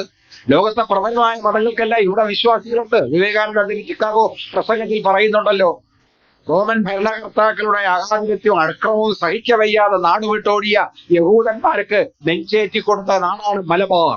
കേരളത്തിന്റെ പഴയ പേരാണ്. റോമൻ ചക്രവർത്തിമാരുടെ മുഖചക്രങ്ങളിലുണ്ട് ആയിരക്കണക്കിന് യഹൂദന്മാരെ തല ചിഹ്നിച്ചതറിയപ്പോ പ്രാണരക്ഷാർത്ഥം ഓടി വന്ന യഹൂദന്മാർക്ക് അഭയം കൊടുത്ത രാജ്യമാണ് മലബാർ. അറേബ്യയിൽ നിന്ന് വന്നവർക്ക് അഭയം കൊടുത്ത രാജ്യമാണ് മലബാർ. ക്രിസ്തുമതത്തിന് അഭയം കൊടുത്ത രാജ്യമാണ് മലബാർ ഇന്ത്യ. ഇവിടെ സിഖ് മതമുണ്ട്.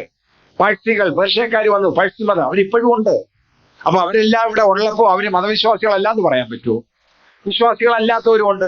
അപ്പൊ മതവിശ്വാസിക്കും മതവിശ്വാസം ഇല്ലാത്തവനും ഈശ്വരവിശ്വാസം ഉള്ളവനും ഇല്ലാത്തവനും താമസിക്കാൻ, ജീവിക്കാൻ ഒരവസരമുണ്ട്. അതുകൊണ്ടാണ് മതനിരപേക്ഷം എന്ന് പറയുന്നത്. മതനിരപേക്ഷം എന്ന അർത്ഥം 1950-ലോ 1975-ലെ വാക്ക് കൂട്ടിച്ചേർക്കുമ്പോഴുള്ള അർത്ഥമാണോ 2026-ലെ അർത്ഥം? 2026-ലെ അത് അർത്ഥമല്ല എന്നുള്ളത് 1888-ൽ ഗുരു പറഞ്ഞ കാര്യം നോക്കണം. എന്താണ് മതനിരപേക്ഷത?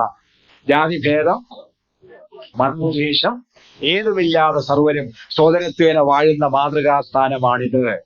മാതൃകാസ്ഥാനമാണ് എന്ന് കേരളത്തിന് മാതൃകയാകാൻ കഴിയണമെങ്കിൽ, മറ്റ് സംസ്ഥാനങ്ങൾക്ക് കാണിച്ചു കൊടുക്കണമെങ്കിൽ ലോകത്തിന് തന്നെ കാണിച്ചു കൊടുക്കണം. മതത്തിന്റെ പേരിൽ തമ്മിൽ തല്ലിച്ചാകുമ്പോ, മിസൈലുകൾ അയക്കുമ്പോ, വംശീയതയുടെ പേരിൽ തമ്മിൽ തല്ലിച്ചാകുമ്പോ, മയക്കുമരുന്ന് കച്ചവടം തമ്മിൽ കൊല്ലിക്കുമ്പോ, ഇവിടെ ഇതാ നമ്മൾ കാണിച്ചു കൊടുത്തു നമുക്ക് സഹവർത്തിത്തോട് ജീവിക്കാൻ പറ്റും. നീ ഏത് മതക്കാരനായാലും, ക്രിസ്തു മതക്കാരനായാലും, ഹിന്ദു മതക്കാരനായാലും, ഇസ്ലാം മതക്കാരനായാലും, പാഴ്സി മതക്കാരനായാലും ഒന്നുമില്ലെങ്കിൽ നീ പാടത്ത് പണിയെടുക്കുമ്പോ, വേർപ്പൊഴുക്കുമ്പോ നിനക്കൊറ്റ വികാരമേ ഉള്ളൂ, അധ്വാനിക്കുന്നവനെന്ന്. നമ്മളെല്ലാം സർവീസിൽ ഉണ്ടായിരുന്ന കാലത്ത് ജാതിയും മതവും നോക്കിയിട്ടില്ല. ഫയൽ എഴുതിയപ്പോ അങ്ങനെ നോക്കിയില്ല. പള്ളിക്കൂടത്ത് കുഞ്ഞുങ്ങളെ പഠിപ്പിച്ചപ്പോ അങ്ങനെ നോക്കിയില്ല. അതാണ് മതനിരപേക്ഷം. നമ്മുടെ കേരളത്തിന്റെ പൈതൃകം അതാണ്. പൂർവികരുണ്ടാക്കി തന്നതാണ്. ആ പൈതൃകമാണ് ഇന്ത്യക്കുള്ളത്. അത് മറക്കാൻ. അതുകൊണ്ടാണ് മതനിരപേക്ഷം എന്ന് പറയുന്നത്. അത് കൃത്യമായിട്ട് മനസ്സിലാക്കിയത് കൊണ്ടാണ്, ജാതി അടിസ്ഥാനത്തിൽ തമ്മിൽ തല്ലിയത് കൊണ്ടാണ്, അങ്ങനെ ഒരു വിവേചനം പാടില്ല എന്നുള്ളത് കൊണ്ടാണ് 32-കാരനായ ആ സന്യാസി, ആ യോഗി വര്യൻ പറഞ്ഞു, ജാതിഭേദം മതദ്വേഷം ഏതുമില്ലാതെ സർവരും സോദരത്വേന വാഴുന്ന മാതൃകാ സ്ഥാനമാണ് എന്ന്. ഇന്ന് 2026-ൽ പറയുമ്പോൾ നമ്മൾ ഛേദിക്കുന്നത് എന്തായിരിക്കണം? മതനിരപേക്ഷവും ജാതി നിരപേക്ഷവുമായ ഒരു സംസ്ഥാനം എന്നല്ലേ പറയുന്നത്. മതനിരപേക്ഷവും ജാതി നിരപേക്ഷവും. അപ്പൊ സെക്യുലറിന് പുതിയ അർത്ഥം വരും. കാലം മാറുന്നതനുസരിച്ച് വാക്കുകൾക്ക് അർത്ഥം മാറും എന്ന് പറഞ്ഞതുപോലെ പണ്ടത്തെ വാക്കുകൾക്ക് അർത്ഥം പോയല്ലോ. കറണ്ടകം എന്നൊരു വാക്ക് മലയാളത്തിൽ ഉണ്ടാകും. നിങ്ങൾ കേട്ടിട്ടുണ്ടോ? കറണ്ടകം ഇല്ല, കേട്ടിട്ടുണ്ടോ? കൗമാരപ്രായക്കാരെന്താ പ്രേമലേഖനം എഴുതുമ്പോൾ പ്രേമ കറണ്ടകമേ എന്ന് പറയുമായിരുന്നു അന്നത്തെ കാലത്ത്. കാരണം അന്നത്തെ കാലത്ത് മലയാളമേ ഉള്ളൂ, ഇംഗ്ലീഷ് വാക്ക് അറിഞ്ഞുകൂടാ. ഡാർലിംഗ് എന്നൊന്നും പറയാൻ അറിഞ്ഞു. പ്രേമ കറണ്ടകം എന്ന് പറയുന്നത് വെറ്റില ചെല്ലത്തിൽ ചുണ്ണാമ്പ് വയ്ക്കുന്ന ഡെപ്പിയാണ്. ചുണ്ണാമ്പിൽ എപ്പോഴും ഈർപ്പം വേണം. സിമെന്റ് നിലഞ്ഞ് ഉണങ്ങിയാൽ പിന്നെ ചീത്തയാവും എന്നുള്ളതുപോലെ ചുണ്ണാമ്പ് ഉണങ്ങിപ്പോയാൽ പിന്നെ അത് പ്രയോജനമില്ല. അതുകൊണ്ട് ഈർപ്പം നിലനിർത്താൻ വേണ്ടി ഈർപ്പം ഇതിൽ ഡെപ്പി വെച്ചേക്കും. പണ്ട് അമൃതാഞ്ജൻ വന്നതുകൊണ്ട് ബലമിലും ബാദമിലും ഗോതമ്പ് പണ്ട് ശ്രീലങ്കാ പ്രശ്നം എന്ന് പറഞ്ഞിരുന്നതാണ്. ദമ്പലും ദലമിലും കളയനൊക്കെ ഉണ്ടെങ്കിൽ ബാദമില് ഗോതമ്പ് നിങ്ങൾ വാങ്ങിക്കൊള്ളൂ, ഇത് കിട്ടും എന്നുള്ളതാണ്. ഡെപ്പിയിലെ ബാദണ്ടി ഡെപ്പിയിൽ വാങ്ങാം, അങ്ങനെയാണ്. അതുപോലെ അത് പറഞ്ഞിരുന്നതാണ് കറണ്ടകം. കറണ്ടകം ഇന്നിപ്പോ ഉണ്ടോ? ഇല്ല. വേണ്ടാത്തൊന്നുണ്ടോ? വെറ്റിലെല്ലാം വേണ്ട. വെറ്റിലെല്ലാം ആരാ കൊണ്ടു കിടന്നേ? ജന്മിമാരാ കൊണ്ടു കിടന്ന്. ജന്മി പോയി, ജന്മിത്തം പോയി, തെറ്റിലെ വെച്ചെല്ലാം വേണ്ട. ഇപ്പൊ പിന്നെ മുറുക്കി വെക്കാൻ വേറെ സാമാനമുള്ളതുകൊണ്ട് ഇത് വേണ്ടതായി. അല്പം ഒരു ഊർജ്ജം കിട്ടാൻ വേണ്ടിയുള്ള ഉണർവ് കിട്ടാൻ വേണ്ടിയുള്ള വായിക്കാത്തോണ്ട് കയറ്റി വെച്ചോണ്ടില്ല. ഇപ്പൊ അതുകൊണ്ട് വേറെ ഒരു ഗ്രാം മതിയല്ലോ, അത് പറയും. അപ്പൊ പോയി, ഭാഷയുടെ വാക്ക് പോയില്ലോ. ആ ഭാഷയുടെ വാക്ക് പോയത് കാലം മാറിയത് കൊണ്ടാണ്, ഒരു വ്യവസ്ഥ മാറിയത് കൊണ്ടാണ്, ജന്മിത്തം പോയത് കൊണ്ടാണ്. ഇങ്ങനെ വാക്ക് മാറുന്നത് പോലെ പുതിയ വാക്കിന് പുതിയ അർത്ഥം വരും, പുതിയ അർത്ഥം വരും. ഇത് നല്ല ജത്ത് സ്റ്റൈലിലാണല്ലോ പിള്ള സാറേ വിചാരിക്കുന്ന. ഇങ്ങനെ കൂടും കൊടുക്കാൻ ഇതെന്ന് കയറാൻ പോകണമെന്നാണ് അർത്ഥം. അല്ലല്ലോ, മനോഹരമായി അല്ലെ സന്തോഷമായിട്ട് വസ്ത്രം ധരിച്ചു വന്നാൽ പറയുന്നതാണ് ജത്ത് സ്റ്റൈല്. നമുക്ക് അടിച്ച് പൊളിച്ചങ്ങ് ജീവിക്കാം. ഏത് കണ്ടതെല്ലാം അടിച്ച് പൊളിച്ച്, അതാണ് അർത്ഥം. അല്ല, അടിച്ചു പൊളി എന്ന വാക്കിന്റെ അർത്ഥം മാറി, ചെറുത്തുക എന്ന വാക്കിന്റെ അർത്ഥം മാറി, ജീവിതശൈലി മാറും. അങ്ങനെ മാറിക്കൊണ്ടിരിക്കും, അർത്ഥം മാറിക്കൊണ്ടിരിക്കുന്നത് പോലെ 1888 ഗുരു പറഞ്ഞത് ശരിയാണ് എന്ന് വിശ്വസിക്കുന്നവർ ഇന്ന് കേരളത്തിലുണ്ടായി. ഗുരുവചനത്തെ നിരാകരിക്കുന്നവര് ഇല്ലെങ്കിൽ, നിരാകരിക്കുന്ന ഒരുപാട് പേര്. ഞാൻ കഴിഞ്ഞ 6-ാം തീയതി തലശ്ശേരി പോയിരുന്നു, ജഗന്നാഥ ക്ഷേത്രത്തിൽ ഒരു പ്രഭാഷണം. അവിടെ എന്റെ കുറെ ഭക്തന്മാരുണ്ടായിരുന്നു. അവരെ കഴിഞ്ഞാണ് എന്നെ വിളിച്ചത്. അപ്പൊ നിങ്ങൾ 7 മണിക്ക് തുടങ്ങണമെന്ന് വെച്ചാൽ, കാരണം 7 മണിക്ക് അവിടുത്തെ ദീപാരാധന കഴിയും. അല്പം താമസിച്ചു ദീപാരാധന. അപ്പൊ നോക്കുമ്പോ 5 ആന നിരന്ന് നിൽക്കുക. അതിന് ചുമ്മാണി കൊമ്പിക്കോട്ടുമായിട്ട് ഗുരു പറഞ്ഞെന്താ? 2 കരി വേണ്ട എന്നാണ്. കരി വീരനും വേണ്ട, കരി മരുന്നും വേണ്ട. ഗുരു കൊന്നപ്പോ ഇപ്പൊ ഗുരുവിനെ ആദ്യം കൊന്നതാരാ? ഗുരു ശിഷ്യന്മാരല്ലേ, ഗുരു പരമ്പരയിൽപ്പെട്ടവരല്ലേ. ആ ഗുരു പരമ്പരയിൽപ്പെട്ടവർ വെച്ചാൽ പിന്നെ സാധാരണ ഗുരുവിന്റെ വിശ്വാസമില്ലാത്തവരെ, ഗുരുവിനെ അറിയാത്തവരെ ഗുരുവിന്റെ അർത്ഥം എന്താ? അങ്ങനെ അർത്ഥമില്ലാത്ത കാര്യങ്ങൾ ഗുരു പറഞ്ഞിട്ടില്ല. അർത്ഥമില്ലാത്ത കാര്യങ്ങൾ ഗുരു പറഞ്ഞിട്ടില്ല എന്ന് കൊണ്ടു നടക്കുന്നവർ ബോധ്യപ്പെടുത്താനും നമുക്ക് തന്നെ ബോധ്യപ്പെടാനും ചില കാര്യങ്ങൾ ആവർത്തിച്ച് പറഞ്ഞുകൊണ്ടിരിക്കുന്നതാണ്. ഭരണഘടനയിൽ ഗുരുവചനമുണ്ട് എന്ന് ഞാൻ ആദ്യമേ പറഞ്ഞത്. അത് സെക്യുലർ എന്ന വാക്കാണ്, മതനിരപേക്ഷം എന്ന വാക്കാണ്. മതനിരപേക്ഷം എന്ന വാക്കിന് ഇപ്പോൾ 2026 നമുക്ക് പുതിയൊരു അർത്ഥം കൂടി കൊടുക്കണം. കാരണം ജാതി നിരപേക്ഷം എന്ന് വേണം. കേരളത്തിൽ മതപ്രശ്നമില്ല. മതവിശ്വാസികൾ തമ്മിൽ കേരളത്തിൽ അടിക്കാറില്ലല്ലോ. അടിക്കുന്നത് മതവിശ്വാസം ഒരേ മതത്തിൽപ്പെട്ട ആൾക്കാർ തമ്മിലാണ്. അവസാനം ക്രമസമാധാനത്തിന് പോലീസ് പോകണം, രണ്ടുപേരും കൂടെ പോലീസിനെ അടിക്കും. എത്രയോ പള്ളികളിൽ ഇപ്പൊ പോയപ്പോ കുരിശ് സൂക്ഷിക്കുന്ന ആരാ? പല പള്ളികളിലെയും കുരിശ് സൂക്ഷിക്കുന്നില്ല പോലീസുകാർ. കുരിശ് എന്തുകയാണ് കഷ്ടം. പണ്ട് ഗുരു മറ്റേ അങ്ങേര് കുരിശ് ഒരു വലിയ കുരിശായി പോയി. പോലീസുകാർക്കാ കുരിശ്. കാര്യം എന്താ? 2 കൂട്ടർ യവനെ അടിക്കും. അവരടിക്കാൻ തീരുമാനിച്ചു വന്നവരാണ്. ഇടയ്ക്ക് പോലീസ് ക്രമസമാധാനം പാലിക്കാൻ തുറന്നു. അവർ തമ്മിൽ അടിക്കുന്നതല്ലാതെ ക്രിസ്ത്യാനിയും മുസൽമാനും തമ്മിൽ അടിക്കാറുണ്ടോ? ഹിന്ദുവും മുസ്ലിം തമ്മിൽ അടിക്കാറുണ്ടോ? ഇങ്ങനത്തെ അടിയില്ല. പക്ഷെ ഏതടിയുണ്ട്? ജാതി അടിയുണ്ട്. ജാതി ഉണ്ടെന്ന് പറഞ്ഞാൽ ഗുരു പറഞ്ഞ കാര്യം നടപ്പിലായില്ല എന്നല്ലേ. ജാതിഭേദം മതദ്വേഷമില്ലാത്തൊരു സമൂഹമായി കേരളം മാറിയില്ല എന്നല്ലേ. അപ്പൊ കേരളത്തിൽ മതവൈരമല്ല, മതസംഘർഷമല്ല നടക്കുന്നത്. മതനിരപേക്ഷം എന്ന വാക്കിനേക്കാൾ കൂടുതൽ അർത്ഥം ഇന്ന് കേരളത്തിൽ ജാതി നിരപേക്ഷം എന്നായിരിക്കണം.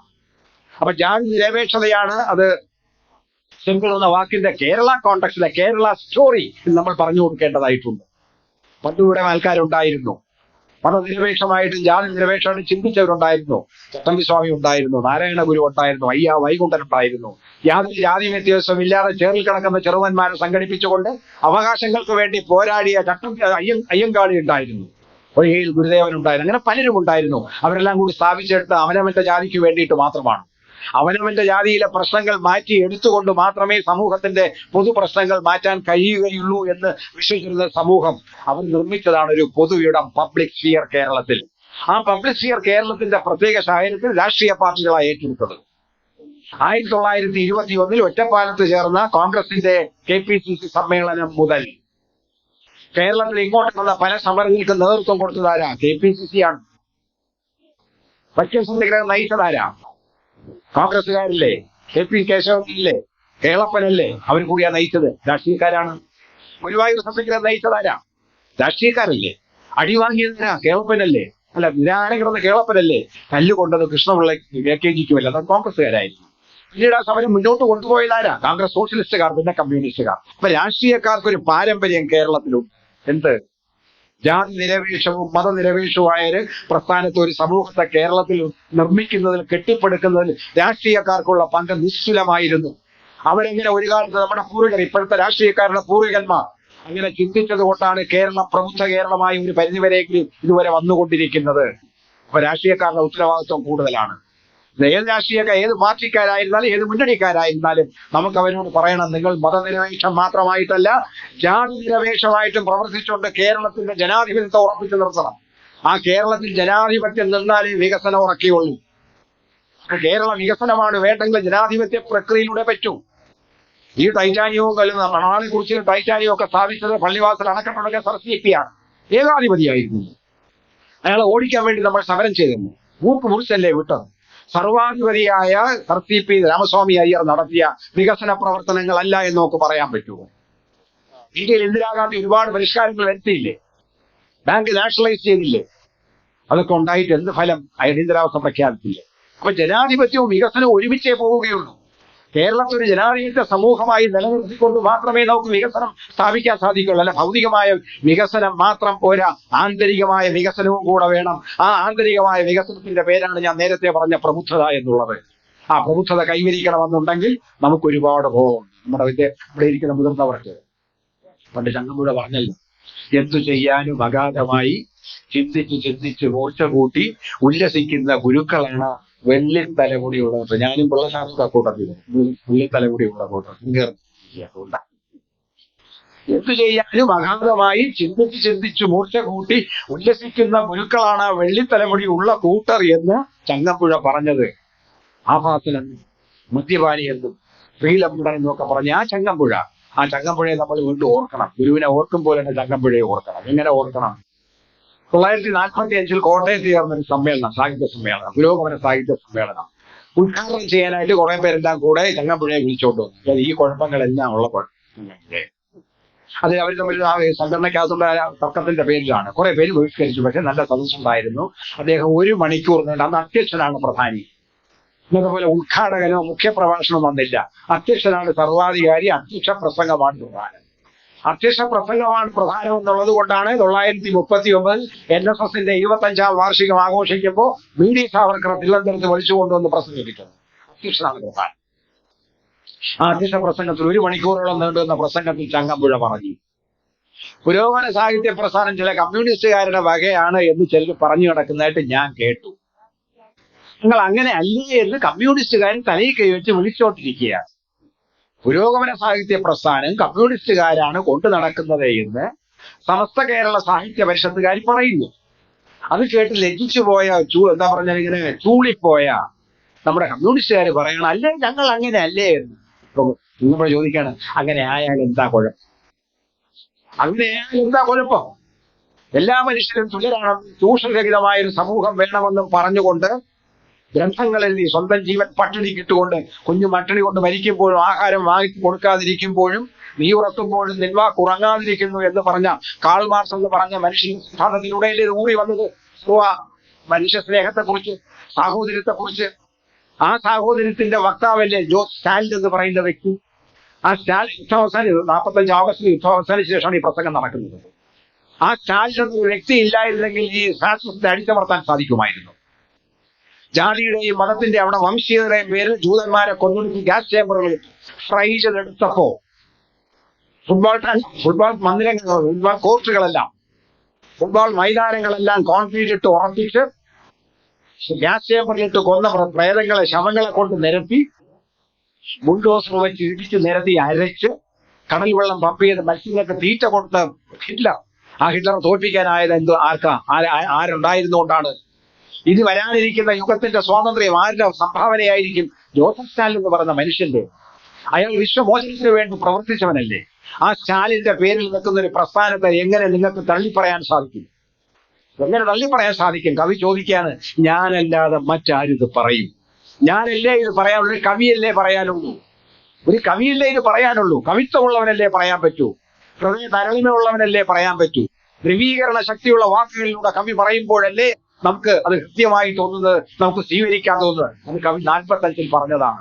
ആ സ്റ്റാലിൻ മോശക്കാരനാണെന്ന് പലരും പറഞ്ഞു, ഹിംസാത്മകമാണെന്ന് പറഞ്ഞു, കൂടെയുള്ളവരെ കൊന്നുകളഞ്ഞു എന്ന് പറഞ്ഞു, ആരെയും വിശ്വാസമില്ല എന്ന് പറഞ്ഞു. പക്ഷേ തങ്കപ്പുഴ വേറൊരു കവിതയിൽ അദ്ദേഹം എഴുതി, അദ്ദേഹത്തിന് സ്റ്റാലിനെ കുറിച്ച് വലിയ മതിപ്പായിരുന്നു. അദ്ദേഹം പറയുന്നു, അദ്ദേഹത്തിന്റെ മീശ പോലും അനുകരണീയമാണെന്ന്. നിങ്ങളുടെ മൂക്കിന്റെ താഴത്തെ മീശയ്ക്ക് ഭംഗിയില്ല, ഈ മീശ മീശയല്ല, സ്റ്റാലിന്റെ മീശയാ മീശ.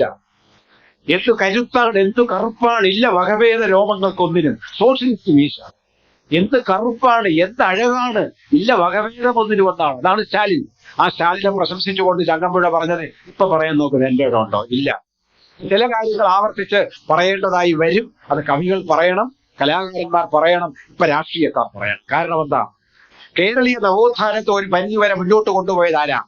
ഈ മതനിരപേക്ഷവും ജാതി നിരപേക്ഷവുമായ കേരള സൃഷ്ടിക്ക് സംഭാവന നൽകിയത് ആരാ? രാഷ്ട്രീയ പാർട്ടികളാണ്. നേരത്തെ ഗുരുനാഥന്മാരുണ്ടായിരുന്നു, സന്യാസിമാരുണ്ടായിരുന്നു, അയ്യങ്കാളിയെ പോലുള്ള ആക്ടിവിസ്റ്റുകൾ ഉണ്ടായിരുന്നു. പക്ഷെ പിന്നീട് KPCC-യും കോൺഗ്രസ് സോഷ്യലിസ്റ്റ് പാർട്ടിയും സോഷ്യലിസ്റ്റുകളും കമ്മ്യൂണിസ്റ്റ് പാർട്ടികളും എല്ലാം കൂടി ഉഴുതുമറിച്ച് നേടിയെടുത്തതാണ് നമ്മുടെ ഈ പൈതൃകം, മതനിരപേക്ഷവും ജാതി നിരപേക്ഷവുമായ പൈതൃകം. ആ ജാതി നിരപേക്ഷവും മതനിരപേക്ഷവുമായ പൈതൃകം തകർക്കാൻ വരുന്നവനാരായിരുന്നാലും മാ നിഷാദ എന്ന് പറയാൻ വയോജനങ്ങളെ നമുക്ക് സാധിക്കണം. മാ നിഷാദ അരുതു കാട്ടാള എന്ന് പറയണം. നമ്മുടെ പൈതൃകം അതല്ല. നമ്മൾ അധ്വാനിച്ച് ജീവിച്ചപ്പോ ചേറിൽ കിടന്ന ചെറുവനും ഉണ്ടായിരുന്നു, എംപ്രാന്തിരിയും നമ്പൂരിയും ഒക്കെ ഉണ്ടായിരുന്നു. ഒരുമിച്ച് തന്നെയാ കഴിച്ചത്. ഈ ചേറിൽ കിടന്ന ചെറുവനുണ്ടാക്കിയ നെല്ല് തന്നെയാണ് ചോറാക്കി നമ്പൂരി ഉണ്ടിരുന്നത്. ഇതിന് വ്യത്യാസമില്ല. അത് മനസ്സിലാക്കണം. അധ്വാനിക്കുന്നവന്റെ ശക്തി, അധ്വാനിക്കുന്നവന്റെ ശേഷി, അധ്വാനിക്കുന്നവരുണ്ടാക്കുന്ന സൗന്ദര്യം, ആ സൗന്ദര്യമാണ് കേരളത്തിന്റെ സൗന്ദര്യം. മതനിരപേക്ഷവും ജാതി നിരപേക്ഷവുമാണ്. ആരെങ്കിലും വന്ന് പറഞ്ഞു കഴിഞ്ഞാൽ നമ്മൾ അംഗീകരിച്ചു കൊടുക്കില്ല. അത് നിഷേധിക്കാമെന്നാൽ കേരളം സമ്മതിക്കില്ല. മതനിരപേക്ഷവും ജാതി നിരപേക്ഷവുമായ കേരളമാണ്. ആ കേരളത്തെ പൊന്നുപോലെ കാത്തു സൂക്ഷിക്കാൻ ഇനി ഒരംഗത്തിന് ബാല്യമുണ്ട് എന്ന് നമ്മൾ ഈ രണ്ടാം യുവാക്കൾ പറയണം. സെക്കൻഡ് ചൈൽഡിഷസ് എന്നാണ് വേഴ്സ്വർത്ത് പറഞ്ഞത്. ഞാൻ പറയും രണ്ടാം യൗവനം. തീഷ്ണ യൗവനക്കാർ എങ്ങോട്ട് പോകണം നമ്മൾ അന്വേഷിക്കേണ്ട. പക്ഷെ നമ്മുടെ യൗവനം കാത്തു സൂക്ഷിച്ചുകൊണ്ട്, നമ്മുടെ തീഷ്ണമായ സമരശേഷിയും സംഹാരശേഷിയും സൂക്ഷിച്ചുകൊണ്ട്, രണ്ട് പ്രധാനപ്പെട്ട മാറ്റങ്ങൾക്ക് സാക്ഷ്യം വഹിച്ചവരെന്ന അർത്ഥത്തിൽ പരിണാമദശയ്ക്ക് കേരളത്തിന് മുമ്പ് അല്ലെങ്കിൽ കേരള സംസ്ഥാനം രൂപീകരിക്കുന്നതിന് മുമ്പുള്ള നാടുവാഴിത്തവും ജന്മിത്തവും ഒക്കെ ഉണ്ടായിരുന്ന ഒരു കാലത്തിൽ നിന്ന് ജന്മിത്തത്തെയും നാടുവാഴിത്തെയും ആട്ടിപ്പായിച്ച് ജനാധിപത്യം കൊണ്ടുവന്ന കേരളത്തിൽ ഇപ്പോഴും എല്ലാം ജന്മി മനോഭാവം സൂക്ഷിക്കുന്നുണ്ടെന്ന് നമുക്കറിയാം. രാജഭരണം പോയിട്ടും രാജഭക്തി വിട്ടില്ലാത്തവരുണ്ടെന്ന് നമുക്കറിയാം.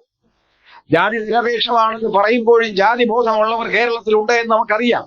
പക്ഷെ അവരോടൊക്കെ അത് പറയാൻ, മാ നിഷാദ എന്ന് പറയാൻ, അരിഞ്ഞരിഞ്ഞ് വീഴ്ത്തിയവരെ വാക്കുകൾ നശിപ്പിച്ചുകൊണ്ട് ചെയ്യിക്കാൻ നമുക്ക് കഴിയണം.